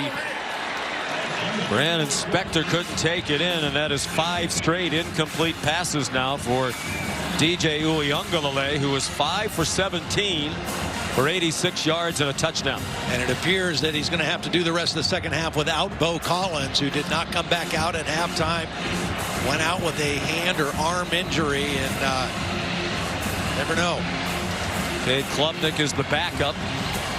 Dabo Swinney said yesterday, we're 10-1. DJ's played very well in 9 of the 11 games. He was awful against Syracuse, in the words of the coach, and bad against Notre Dame like the rest of the team. He's under duress and fires incomplete. Intended for Williams. It was Brad Johnson, the blitzing linebacker, who forced DJ to throw it on the move. Yeah, this South Carolina team does not blitz very often, but you see they bring both inside linebackers.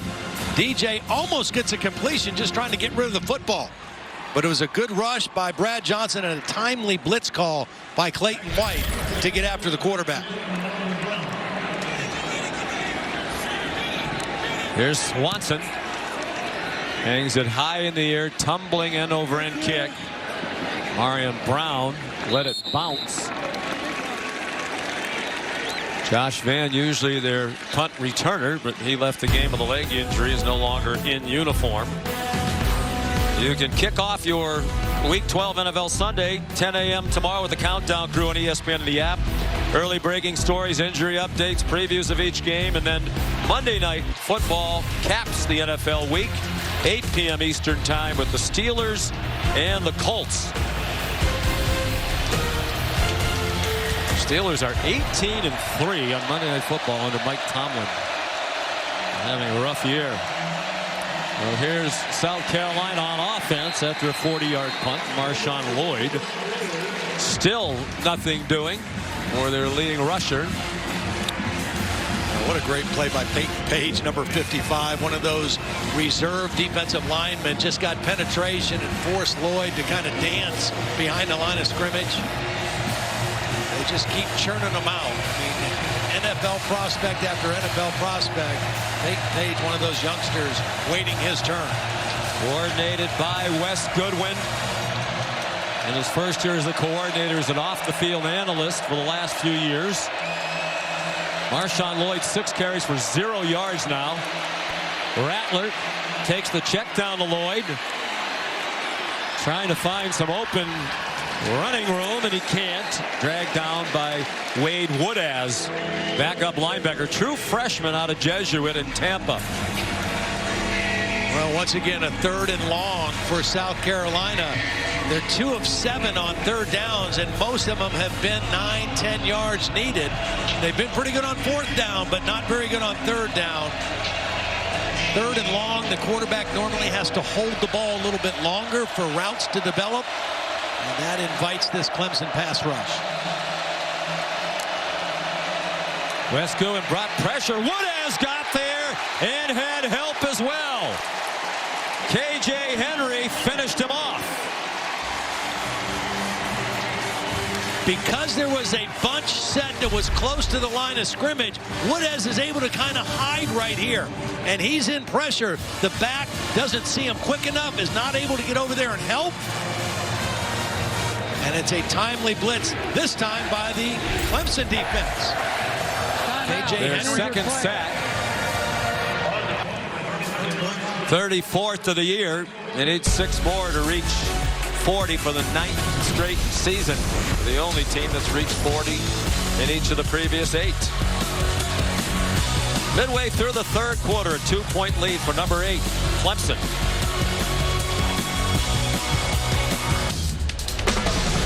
If you thought one discomfort, he told athletic training staff, I'm fine, but he's definitely dealing with some pain, guys. He's been on that bike for a while, trying to get loose. Kai Kroger to punt out of his own end zone. 4th and 17 for South Carolina. Their own 10-yard line. Antonio Williams back deep, standing at his own 43. Looking into the sun. Another rocket by Kroger. Sent Williams all the way back to the 30. Antonio Williams dragged down as he crossed midfield.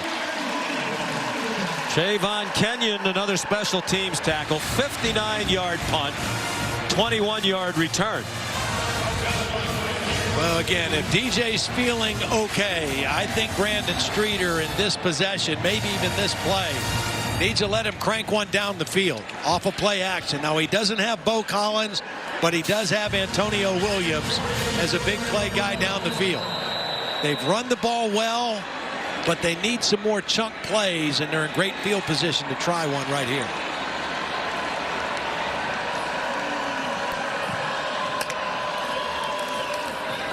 All kinds of faking and a wobbler. Oh, if he was hit or if the ball was tipped, but he was under pressure from the blitzing linebacker Debo Williams. Yeah, they had 2 receivers out here, but he didn't have time to set his feet and make a good throw to either one because of the quick pressure. Nobody accounted for Debo Williams. The last couple possessions, we've seen some linebacker pressures from South Carolina's defense.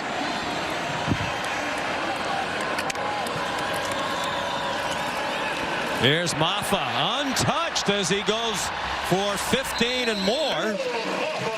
Phil Maffa gives Clemson a first down with an 18-yard play. Well, watch the block by Shipley. He's an unselfish back. He's going to lead for Maffa on this one. Gets the key block right there on the middle linebacker, Sherrod Green. And Maffa gets a 15-yard run. It's reminiscent of last year when they didn't throw for much against South Carolina, but they've run the ball effectively. Over 200 yards now as a team, 201 rushing. Uyunglele faked the run. Out wide for Shipley. Breaks one tackle from Eamon Worry. And he gets slammed down, but a good gain. Looks like they might have another first down. O'Donnell Fortune made the stop for South Carolina. It is a first down. A little misdirection stuff on this possession for Clemson. Get the defense going one way, come back the other way. There's Bo Collins in street clothes. They got him back after a shoulder injury in the Notre Dame game. Just got him back today. They were excited to get him back. Kobe Pace, the running back. He gets the call. And breaking a couple of tackles, and he got taken down by Sherrod Green. Last year in the meeting in Columbia, DJ Uyunglele threw for only 99 yards. That was his season low. He went 9 for 19, threw an interception. But Clemson piled up the rushing yards in a 30-0 win. Similar scenario here today. Yep, 265 yards. They averaged over 6 yards a carry last year as well. Kobe Pace remains the running back. They stick with the running game. He's tripped up short of the first down at the 11. Kobe Pace had a 34-yard touchdown against South Carolina last year in Columbia. Done a little bit more with Shipley and Maffa this season, but they have a nice trio of running backs. All three of them, Shipley, Pace, and Maffa, talented. Well, this is where you have, with DJ and his ability to run, you have so many options with him and Shipley on 3rd and short. There's some confusion on the Clemson sideline, and they're glad they ran the play because it's a touchdown. Will Shipley scored. Dabo Swinney was running down the sideline looking like he might call a timeout. There was a lot of commotion on his side right before the snap, but it's an 11-yard touchdown for Will Shipley.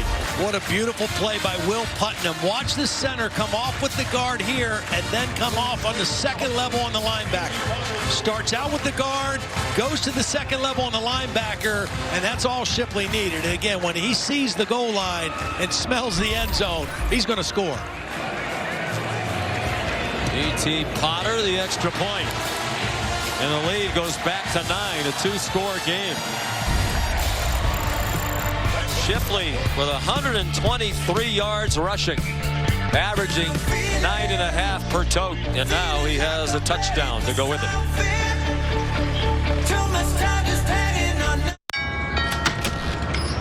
First time it was their debut in the rivalry since 2010 for Brian Kelly and Lane Kiffin.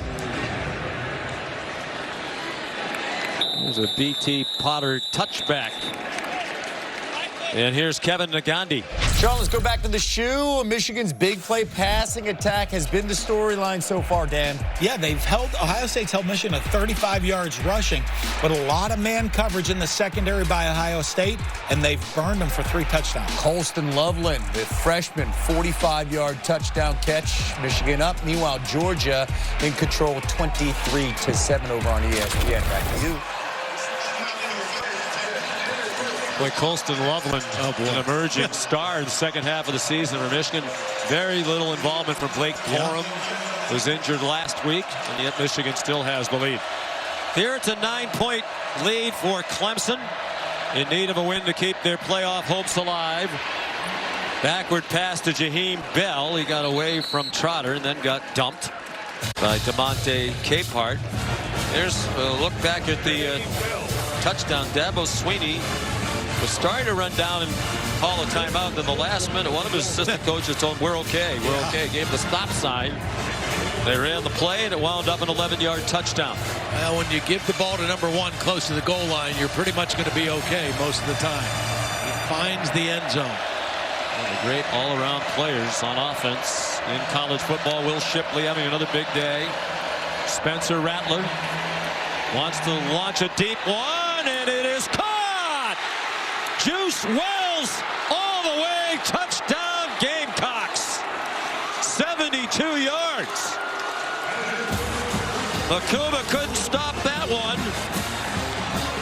He stopped one at the 1 in the first half, and it was a huge play, but it's a new longest pass of his career for Spencer Rattler. Second time today he's established a career long. A nice little change of pace by taking the quarterback and moving him out of the pocket and giving a little extra time, because this is a slow developing route. So they moved the launch point for Spencer Rattler, and he delivered another strike. 2 plays, the touchdown, 72. Rattler to Wells, second touchdown of the day for the junior from Richmond, Virginia. Well, Wells has been pretty quiet for the most part, but this time again he's going to run a deep route. The staggered start, he gets outside, and beautiful job by Rattler finding him, moving the launch point, giving the quarterback a little extra time, and then number 7 does the rest. Hits his favorite target, beats Makuba on the play, and this time Makuba not able to make the tackle and prevent a touchdown. Wells, a transfer from James Madison, spent 2 seasons there, had 116 catches in 2 years, and 21 touchdowns. He's by far their most important wide receiver in his first year in Columbia. And they say he's hyper competitive. He kind of, you know, when he came from James Madison to the SEC, a little bit of a chip on his shoulder, wanted to prove he was capable of playing at this level, and he has more than shown that.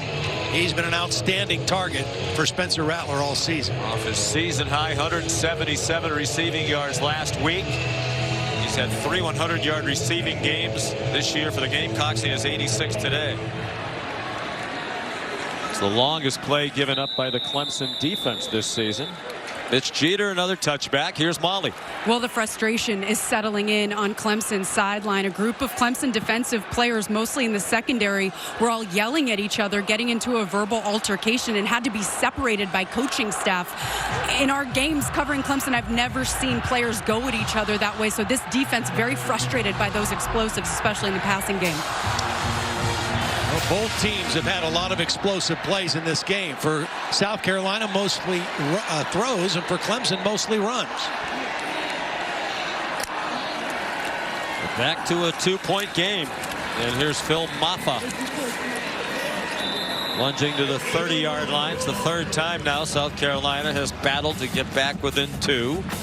They have not led in the game after falling behind 14-0 in the first quarter. I mean, the total yardage right now is identical at 321, but look at how they're getting it done. South Carolina throwing the football, explosive plays, and Clemson just grinding it out. The combination of Shipley, Maffa, and DJ Uyunglele running the football. DJ 6 for 20 passing. They give him a short completion there. Antonio Williams dropped for no gain. Crowd wanted a late hit on O'Donnell Fortune. He was fortunate not to get flagged.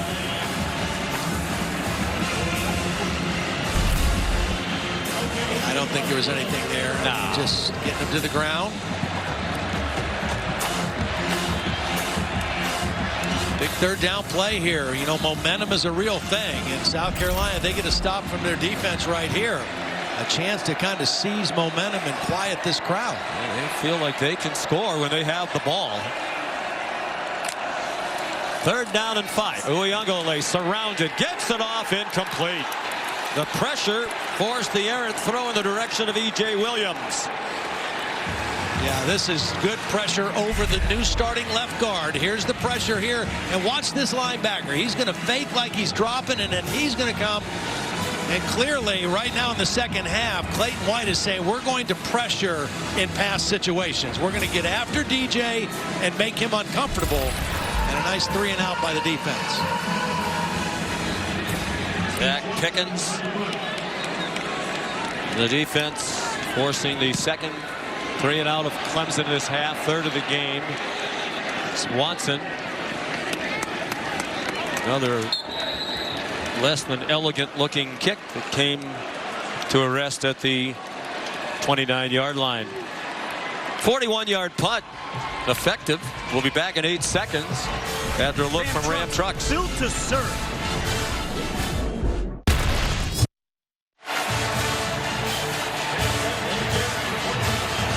So a chance for the lead for the first time today for South Carolina. Spencer Rattler has had an up and down day, a lot like his season and career. 16 of 27 for 298, 2 touchdowns, 2 interceptions. A lot of run after the catch for Juice Wells, and tripped up by Nate Wiggins after a South Carolina first down to the 43. Great first down call because pressure's coming from the opposite side. Pressure's coming from here from the short side, so they throw the quick screen out to this side, to the wide side of the field. Ball's out of the quarterback's hands. Pressure can't get there, and a nice first down play for South Carolina.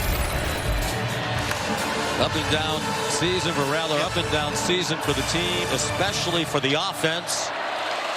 And 2 weeks ago at Florida, they scored 6 points, and it was on a fake in the special teams. They got hammered by the Gators. Then they scored 63 last week. They have 28 and counting. And we're not through 3 quarters against the very salty Clemson defense. Jaheim Bell to the 48-yard line for 5. Miles Murphy limping off the field after that play right there, too. One of the best defensive linemen for this Clemson defense. We've not seen much of Brian Brzee today. He has been in a few plays. He hasn't played for a couple weeks. He's not out there right now.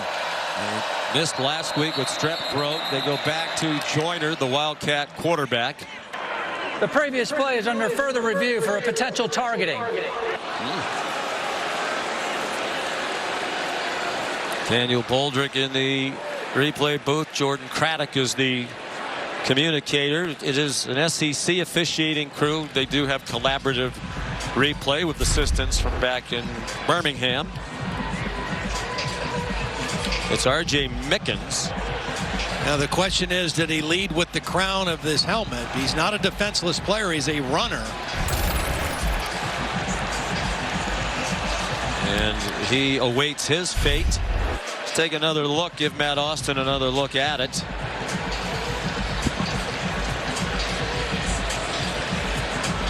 This seems to be the best vantage point. Matt, what do you think? Yeah, I don't think there's any question that number 9 lowered his head and he was attacking, and there wasn't. He did attack with force. I do think this is targeting, and it will be confirmed. Yeah. That would be a big loss. He's had some key plays this season on defense. Son of Ray Mickens, played at A&M and in the NFL for a long time.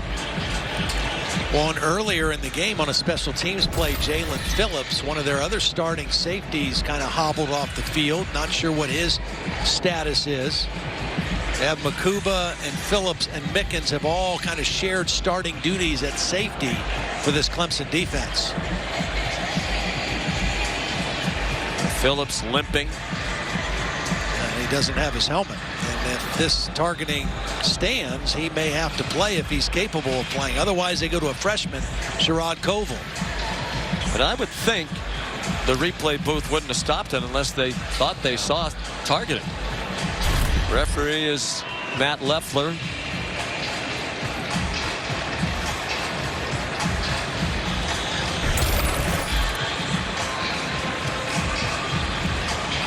This is a big review, and it's taking a while with 59 seconds to go in the third quarter.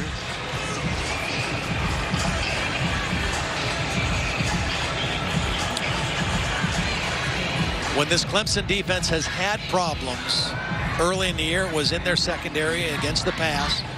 The only game they did not control the line of scrimmage was at Notre Dame, when they gave up well over 200 yards rushing. In fact, Notre Dame had 2 running backs, both went over 100 yards. Every other game, they've kind of controlled the line of scrimmage and take pressure off their secondary. But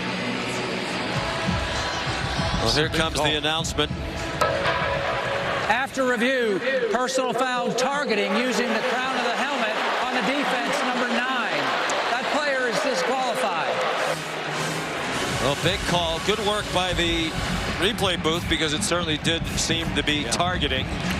Well, so Mickens is out. And they have Carson Donnelly in, a graduate student, has played very little. Matter of fact, he has 1 tackle and 1 pass breakup all year. And they have Sherrod Koval, the freshman. So they have 2 probably third-team safeties in right now against Spencer Rattler in this pass offense. And if I'm Marcus Satterfield, I'm saying, let's go after these 2 guys here. Let's see if we can attack these new safeties in the ball game. The penalty gives Carolina first down at the 37. Swung out wide to Wells. They get it to their best playmaker at wide receiver. He runs down to the 22. Well, it could be the last play. Well, they stopped the game clock to move the chains. You know, the other unfortunate thing for Mickens and this Clemson defense is not only does he not get to play the rest of this game, he'll miss the first half of the ACC championship game in Charlotte next weekend as well. So Mickens out. Jalen Phillips, who didn't have his helmet, was limping a bit, is back on the field. And they'll take it to the 4th quarter. One of the great they're 126-2 since 2011 when leading after 3 quarters. Low throw caught by Wells on 1st and 10 from the Clemson 22, and he dances to the 18-yard line. The only losses in that stretch when leading after 3 to Alabama in the national championship game at the end of the 2015 season, and the last home loss here to Pitt November 12th of 2016. That's a 40-game home winning streak since. That's also on the line. We mentioned it was a field goal by Pitt that won it. We said to Dabo Sweeney you could easily have a 60-game home winning streak. He said, well, we had a lot of close calls that we won since that Pitt game. Wildcat quarterback again with Joyner. He gave it off to Jaheim Bell. And he's very near the first down marker. No signal yet. You know, it doesn't look like it when you look at the numbers, but South Carolina has run the ball better in the second half. And Jaheim Bell has given them a little bit of a spark running the football. It still is going to come down to the throwing of Spencer Rattler if they're going to win this football game. But they have gotten a few better runs out of Bell here in the second half. It is a first down. At the very least, they're in field goal range. Rattler's made some huge plays. He's also made some critical mistakes. He has to avoid that here in the red zone. They bring a blitz from Woodaz. It's a swing pass to Bell. Jaheim Bell got rocked. There is a flag down at the 10-yard line along the near numbers. Yeah, there were 2 receivers out there blocking. It was Wells and Jalen Brooks, and they're going to get one of them, I think, for a hold or an illegal block. Jalen Phillips, who's been hobbling, who delivered the big hit at the end of the play. It's a nice play call by Marcus Satterfield. Again, you see the versatility of Jaheim Bell. You hand it to him in the backfield. Personal foul, face mask, number 3 on the offense. 15-yard penalty from the spot of the foul. It is first down. Wells, not arguing, knows it was his mistake. He's a lead blocker. Trying to block out there on Koval, the freshman. No question. Got his hand in the face mask. Negates a very nice play. In a penalty-free game, that's the 2nd against South Carolina. Clemson's been flagged 3 times. They're back on the 25. 1st and 23. Another well-called game by Marcus Satterfield. Probably having a lot of Gamecock fans wondering, where has this been before the last couple of weeks. Rattler dropped for a loss by Jeremiah Trotter. Now, Todd, they also have to worry about just staying in field goal range. They have an excellent kicker in Mitch Jeter. And from here it would be about a 43, 44-yard kick. Yeah, that's what I think you're thinking about on these next 2 downs. 2nd and 3rd down, you're thinking about, okay, let's chip our way back into field goal range. Worst case scenario, let's come out of here with 3 and a 1-point lead. And that's got to translate to Spencer Rattler not forcing the issue here when he's throwing the football. He's thrown for 330 after the 438 against Tennessee. Throws caught. Atkins having a big day. Out of bounds just inside the 21-yard line. He had 4 catches all year. That one is good for 5. And he has matched that total today. His dad, the offensive line coach, Greg Atkins. Well, I think they've accomplished what they wanted, which was get back into reasonable field goal range. They got another play on 3rd and 19. Again, if there's something wide open by the end zone, take it. If not, another completion. They might have to burn a timeout, though. The play clock's down. I don't know if Spencer knows it. There's the timeout by Shane Beamer. I don't think Spencer Rattler knew where the play clock was, and Beamer had to waste a timeout. Timeout, South Carolina. With 11:39 to go, the Palmetto Bowl, a dandy in the upstate. For the aggressive play calling Marcus Satterfield has done the last couple weeks, but I think you go conservative here and you play for the lead. Put the ball where you want your kicker to kick from and play smart. Rattler takes off running and gets tackled from behind, but did get them between the hash marks. Trenton Simpson, the outstanding junior linebacker from Charlotte, ran him down. He's one of the semifinalists for the Butkus Award. So here's the first field goal attempt today by either team, and it's the first in a while for Jeter, who did not attempt any in the last 2 games. This is his first year as the starting field goal kicker. He's 9 for 9. Parker White made his last 7 last year. So South Carolina field goal kickers have made their last 16 and 25 of 26 from 35 yards straight on. Good. And those of you who believe in the announcer jinx, remember that one. They haven't missed a field goal in more than a year. The last miss was White, October 16th of last year, a 38-yarder against Vanderbilt. Jeter's 10 for 10 now as a collegiate. Very entertaining second half. This was a key 3rd down conversion on the pass out of the backfield to Atkins. Jaheim Bell touchdown.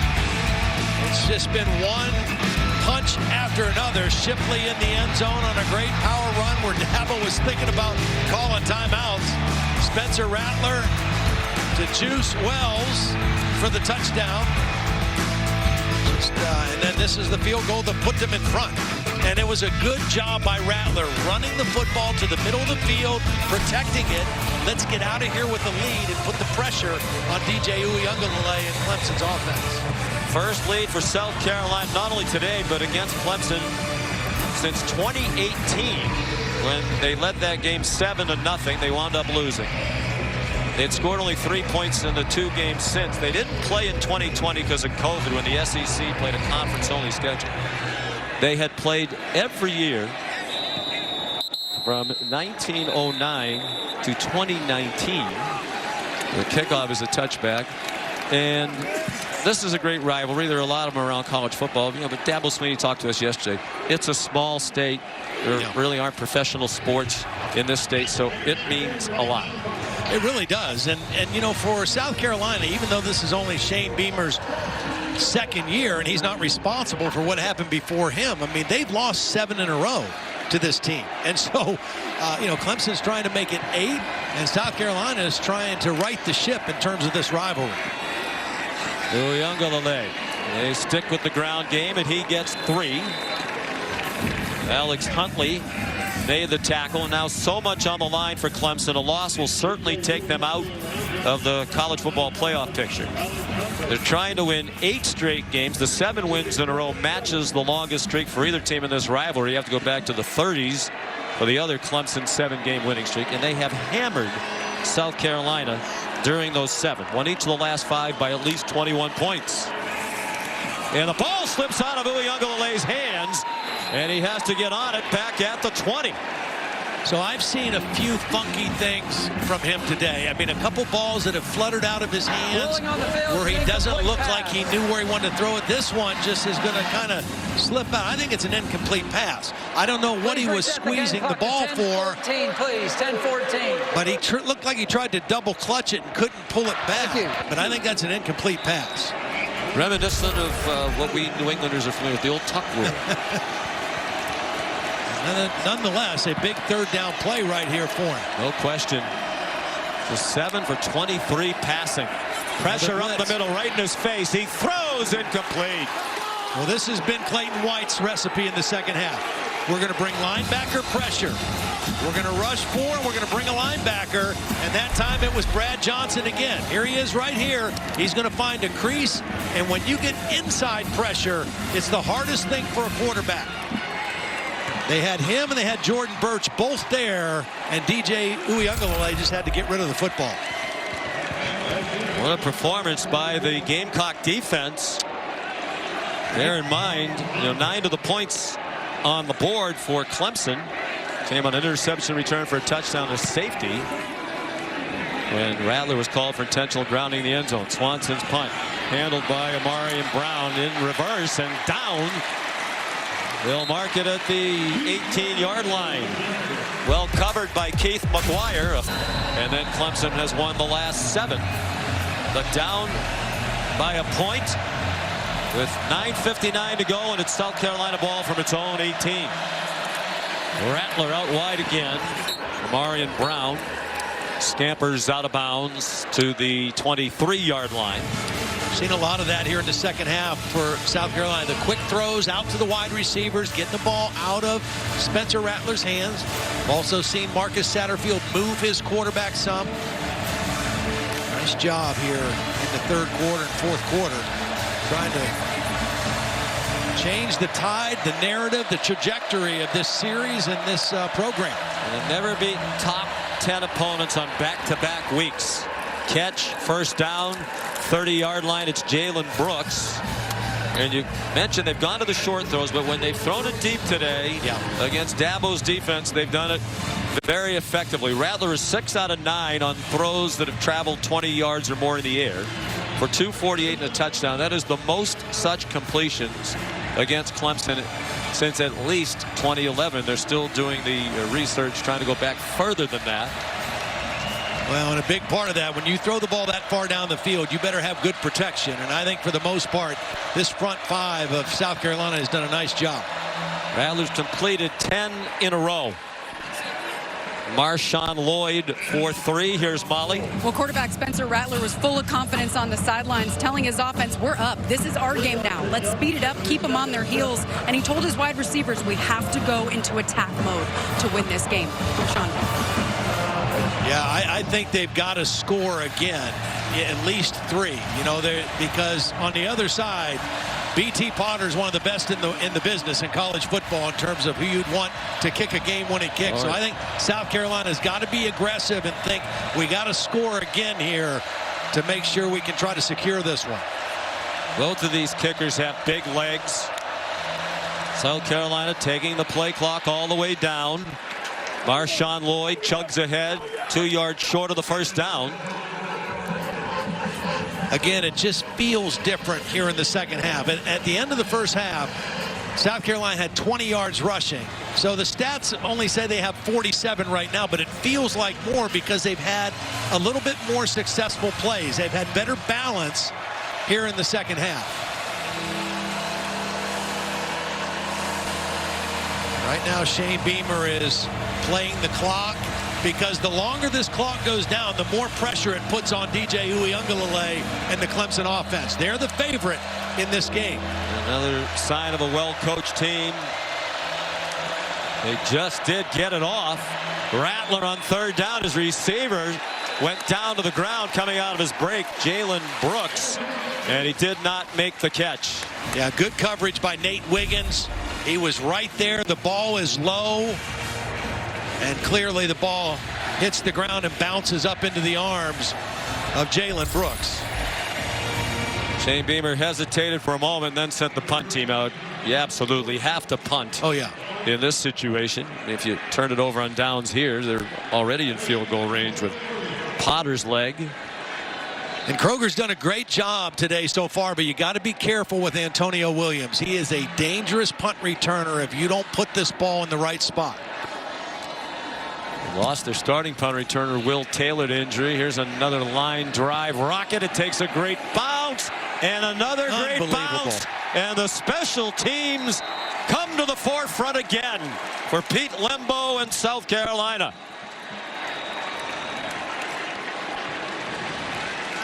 61-yard punt, and they down it at the 2. You just can't do it any better. I mean, it's a driving punt, and then you get the perfect checkup. Wow. Inspired by that 70s rock music. One bounty versus 2 of the college football playoff rankings. The matchups in the Fiesta and Peach Bowls to be played on New Year's Eve.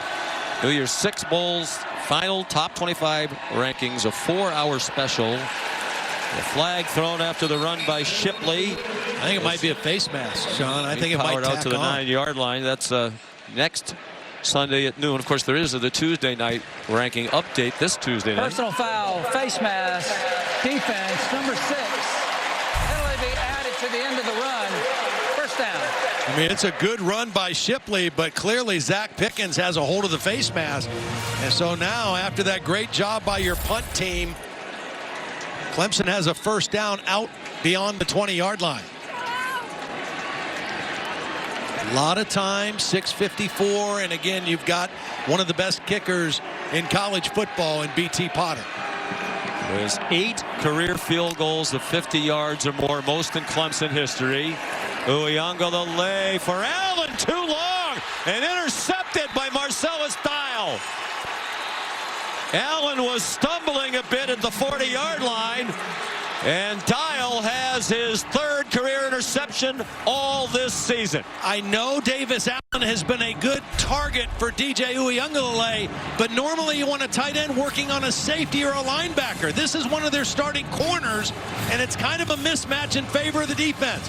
Marcellus Dial is right in position. It was another linebacker pressure up the middle, but this is picking on the wrong guy. Throwing a tight end against a starting corner, and Marcellus Dial comes away with the pick. Shane Beamer said the strength of our defense is the corners.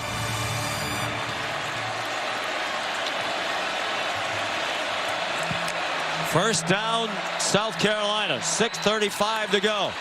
Bell stopped, and it's a 1-yard loss as he ran into the true freshman Sherrod Koval. They're playing without R.J. Mickens, ejected for targeting earlier in this half. So much on the line. The 40-game home winning streak back to November 12th of 2016. 7 straight wins against South Carolina, 68 wins in a row when leading at halftime. That also dates back to that loss against Pitt here. Well, again, Shane Beamer right now is playing the clock because he's got confidence in the way his defense is playing right now. But is 1 point going to be enough? Jaheim Bell trying to bounce it outside and turn the corner. And there's a flag down near the hash marks as Bell went out of bounds at the 36. It's going to be a holding call against the Gamecocks. Sudden change defense by Clemson, outstanding right now. You know, your offense turns it over. It's a real heartbreaker. On the offense, number 52, 10-yard penalty. Replay, second down. Could have been 3rd down and 9. Dabo Sweeney electing to take the penalty yardage back to the 26. Jalen Nichols, the starting left tackle, guilty of that penalty. And again, sudden change defense. Your offense turns it over. Your defense comes on the field. It's been the strength of your team, and you're counting on them right here. Trenton Simpson, the outstanding linebacker, came off, looked to be hobbled after that last play. I would expect pressure here by Clemson. Rattler, a deep drop. And he throws it away. Under pressure.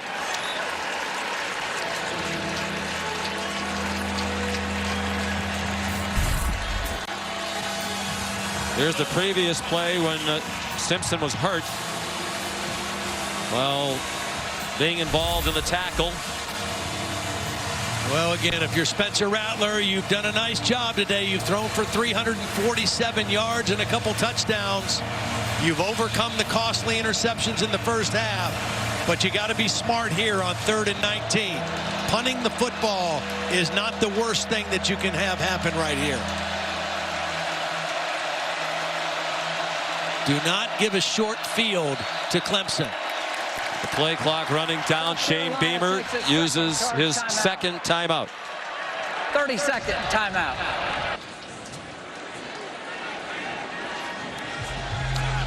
.5:18 to go. South Carolina by 1. We look at today's college football playoff rankings. Brought to you by Capital One. Clemson number 8 starting today. Obviously, Todd, they would need a bunch of things to happen, but the most important thing isn't going their way, and that's winning today, winning next week against North Carolina in the ACC championship game. Yeah. Ohio State or Michigan are going to lose today. LSU could well lose to Georgia in the SEC championship game. TCU might lose. I mean, there's a path, and it isn't that unrealistic, but say goodbye. They got their hands full today. Yeah, say goodbye. It all matters about today. You wonder if they eke out a win, how the committee's going to look at that. I do think what we've seen again today, and as we saw last week, this is a talented South Carolina team. And we knew if they were ever going to come into a game confident, it would have been off of last week's performance. And we've seen a team that believes in themselves and is playing Clemson well. They give him a very safe throw. Wells gets out to the 34-yard line. KJ Henry ran him down.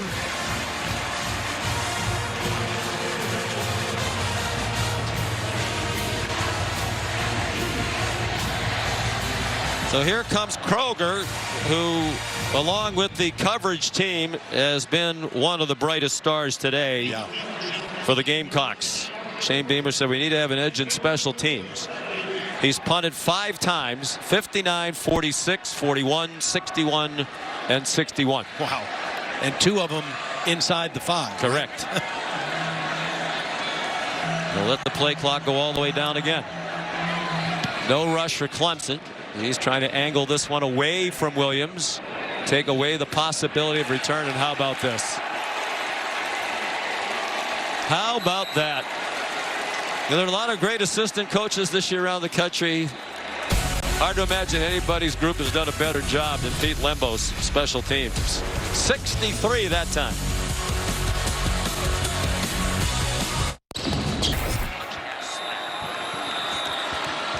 All right, terrific Saturday of college football. These games so important. Clemson down by a point, running out of time, and backed up to their own 3. Will Shipley for a yard, and that's about all. Stopped by Brad Johnson. Sean T. Potter warming up. DJ Uiagalelei has not had a good game, right? He's 28% completion, 7 of 25, under 100 yards, has the bad interception, their last possession. But he's going to have to make plays here, right? Because South Carolina is daring him to throw, and they're not going to just run the ball into field goal range. They've got to hit some throws, and he's got to find some confidence. Tossed it out, and Shipley. Big tackle in the open field by Sherrod Green. Doesn't even feel like they've tried to throw the ball down the field. They did lose one of their deep threats, Bo Collins, earlier in the game. Well, here's his opportunity right here. 3rd down. Antonio Williams is his best receiver. He's in the slot to the left. And Davis Allen is his favorite target out there right now, the tight end. 3rd down and 5. They have all 3 timeouts left as we approach 3 minutes. Clemson in a heap of trouble. Deep throw, and Williams got yanked down. Probably a good penalty because it looked like he had a step on Cam Smith.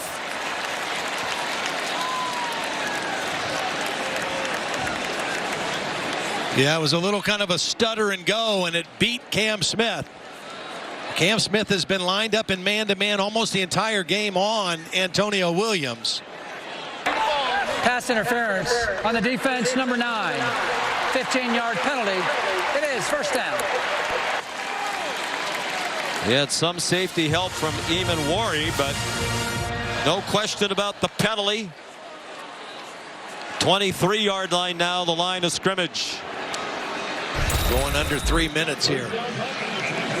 We have seen Clemson during this long home winning streak eke some out in the final moments. A couple of times in recent years against Syracuse. That's dropped by E.J. Williams.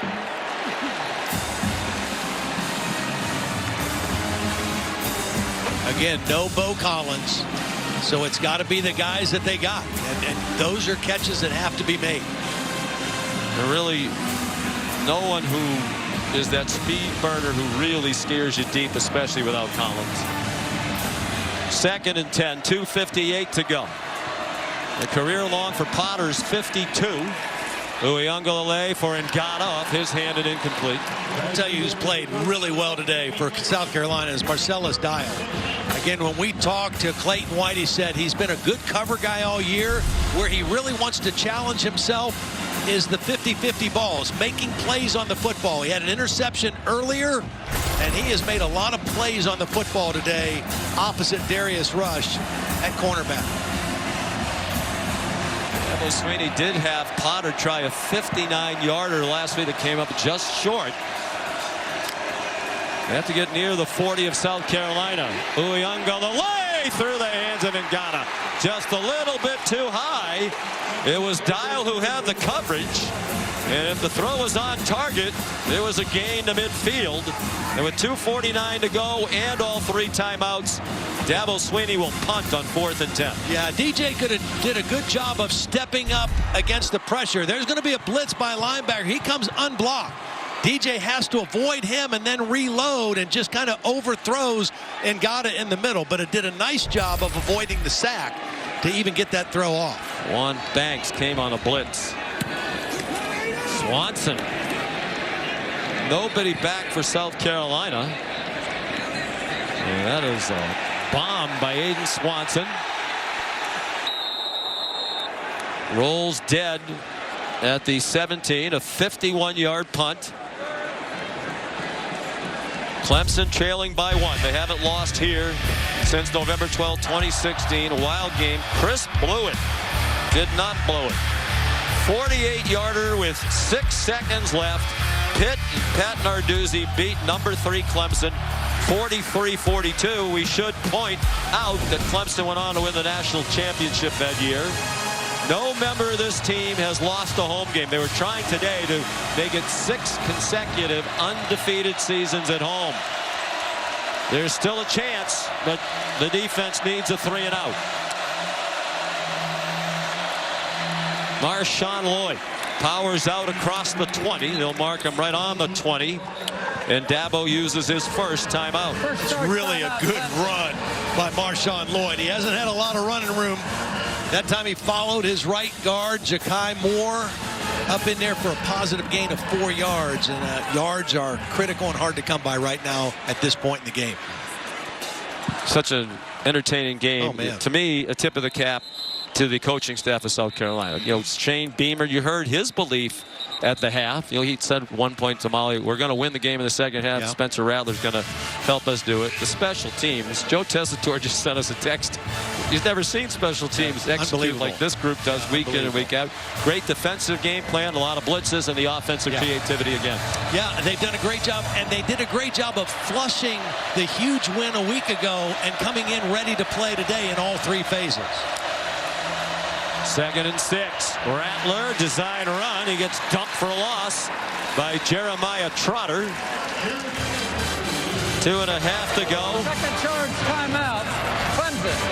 30-second timeout. They've thrown Beamer had tears in his eyes when they beat Tennessee last week.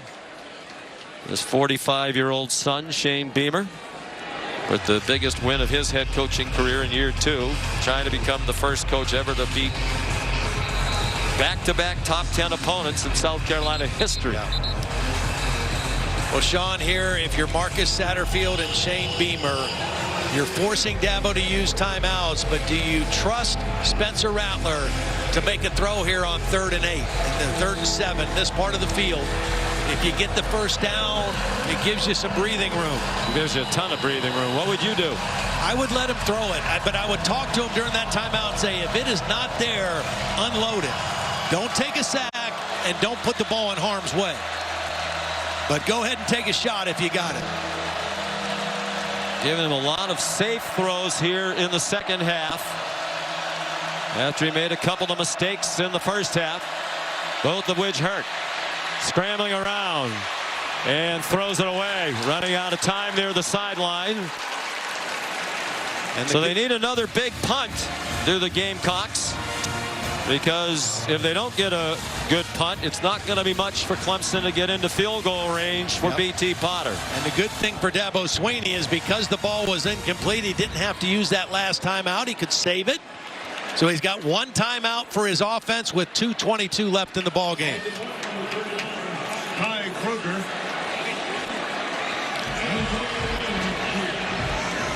So here's Kroger, who's averaged just under 55. The last three have gone 60+. Antonio Williams standing at his own 30. Very little breeze. This one isn't his best. It's returnable for Williams. From the 36. Antonio Williams. Ball's out. The ball comes out. And the special teams of South Carolina take it away again. We saw it on a kickoff return, a fumble by Maffa. Now Antonio Williams, after a good return, the ball gets ripped out. I think that it was Nate Atkins, number 44, who pulled the ball out, and then it was recovered by South Carolina. By Nick Eamon-Wari, the true freshman. Yep, it was punched out by Atkins, who's done a little bit of everything today for this Gamecock team. Watch him, number 44. He grabs with the right hand, with the left hand, he punches the ball out. And South Carolina's special teams with yet another incredible play. And they were going to have the ball right around the 50. Lloyd wants to make sure he stays in bounds. Clemson with only one timeout. And Coach Swinney uses it with 2:03 to go. And that's been a problem in recent weeks. The turnovers. That's right. Clemson this year started with only 5 turnovers through their first 7 games. That was their fewest through 7 games since 2005. But coming into today, they had committed 12 turnovers in the last 4 games. And 3 more today. 3 more today. And, you know, Dabo said, we got to change that.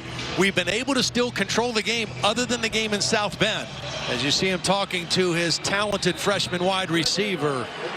But sooner or later, when you're careless with the football like that, it's going to come back and bite you. Marshawn Lloyd returned to action today for what is about to be one of the biggest wins in program history if they can finish the job.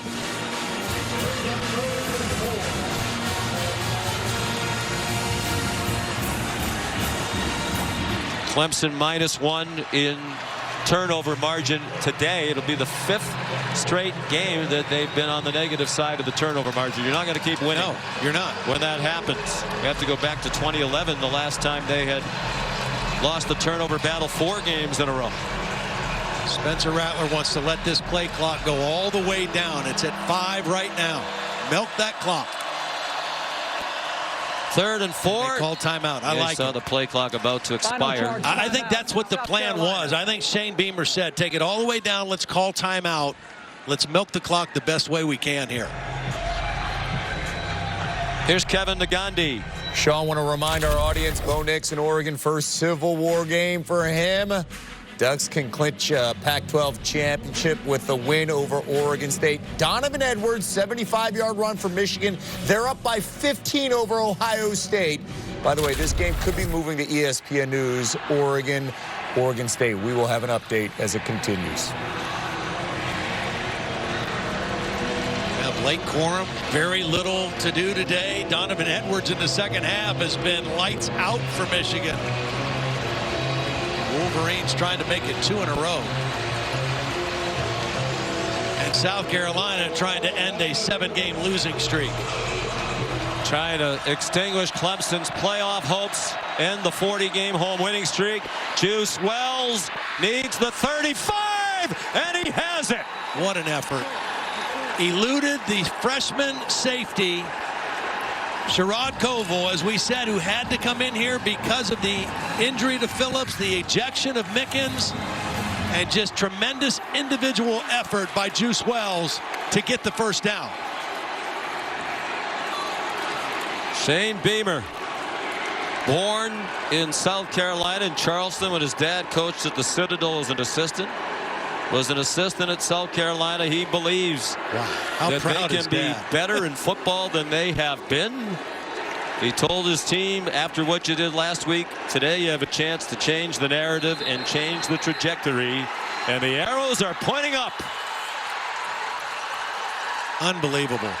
2 weeks in a row, he talked about changing the narrative and the trajectory of the program.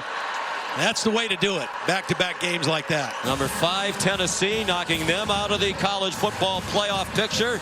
And he's done the same to Dabo Swinney, the Tigers. A lot of admiration. We talked to Dabo yesterday. I really like Shane Beamer, and I'm not supposed to like the South Carolina coach, but I do. And Molly is with Shane Beamer. Coach getting some hugs from his family. Coach, you told Spencer Rattler at halftime if you were going to win this game, it would be because of him. What did you see from your quarterback in the second half?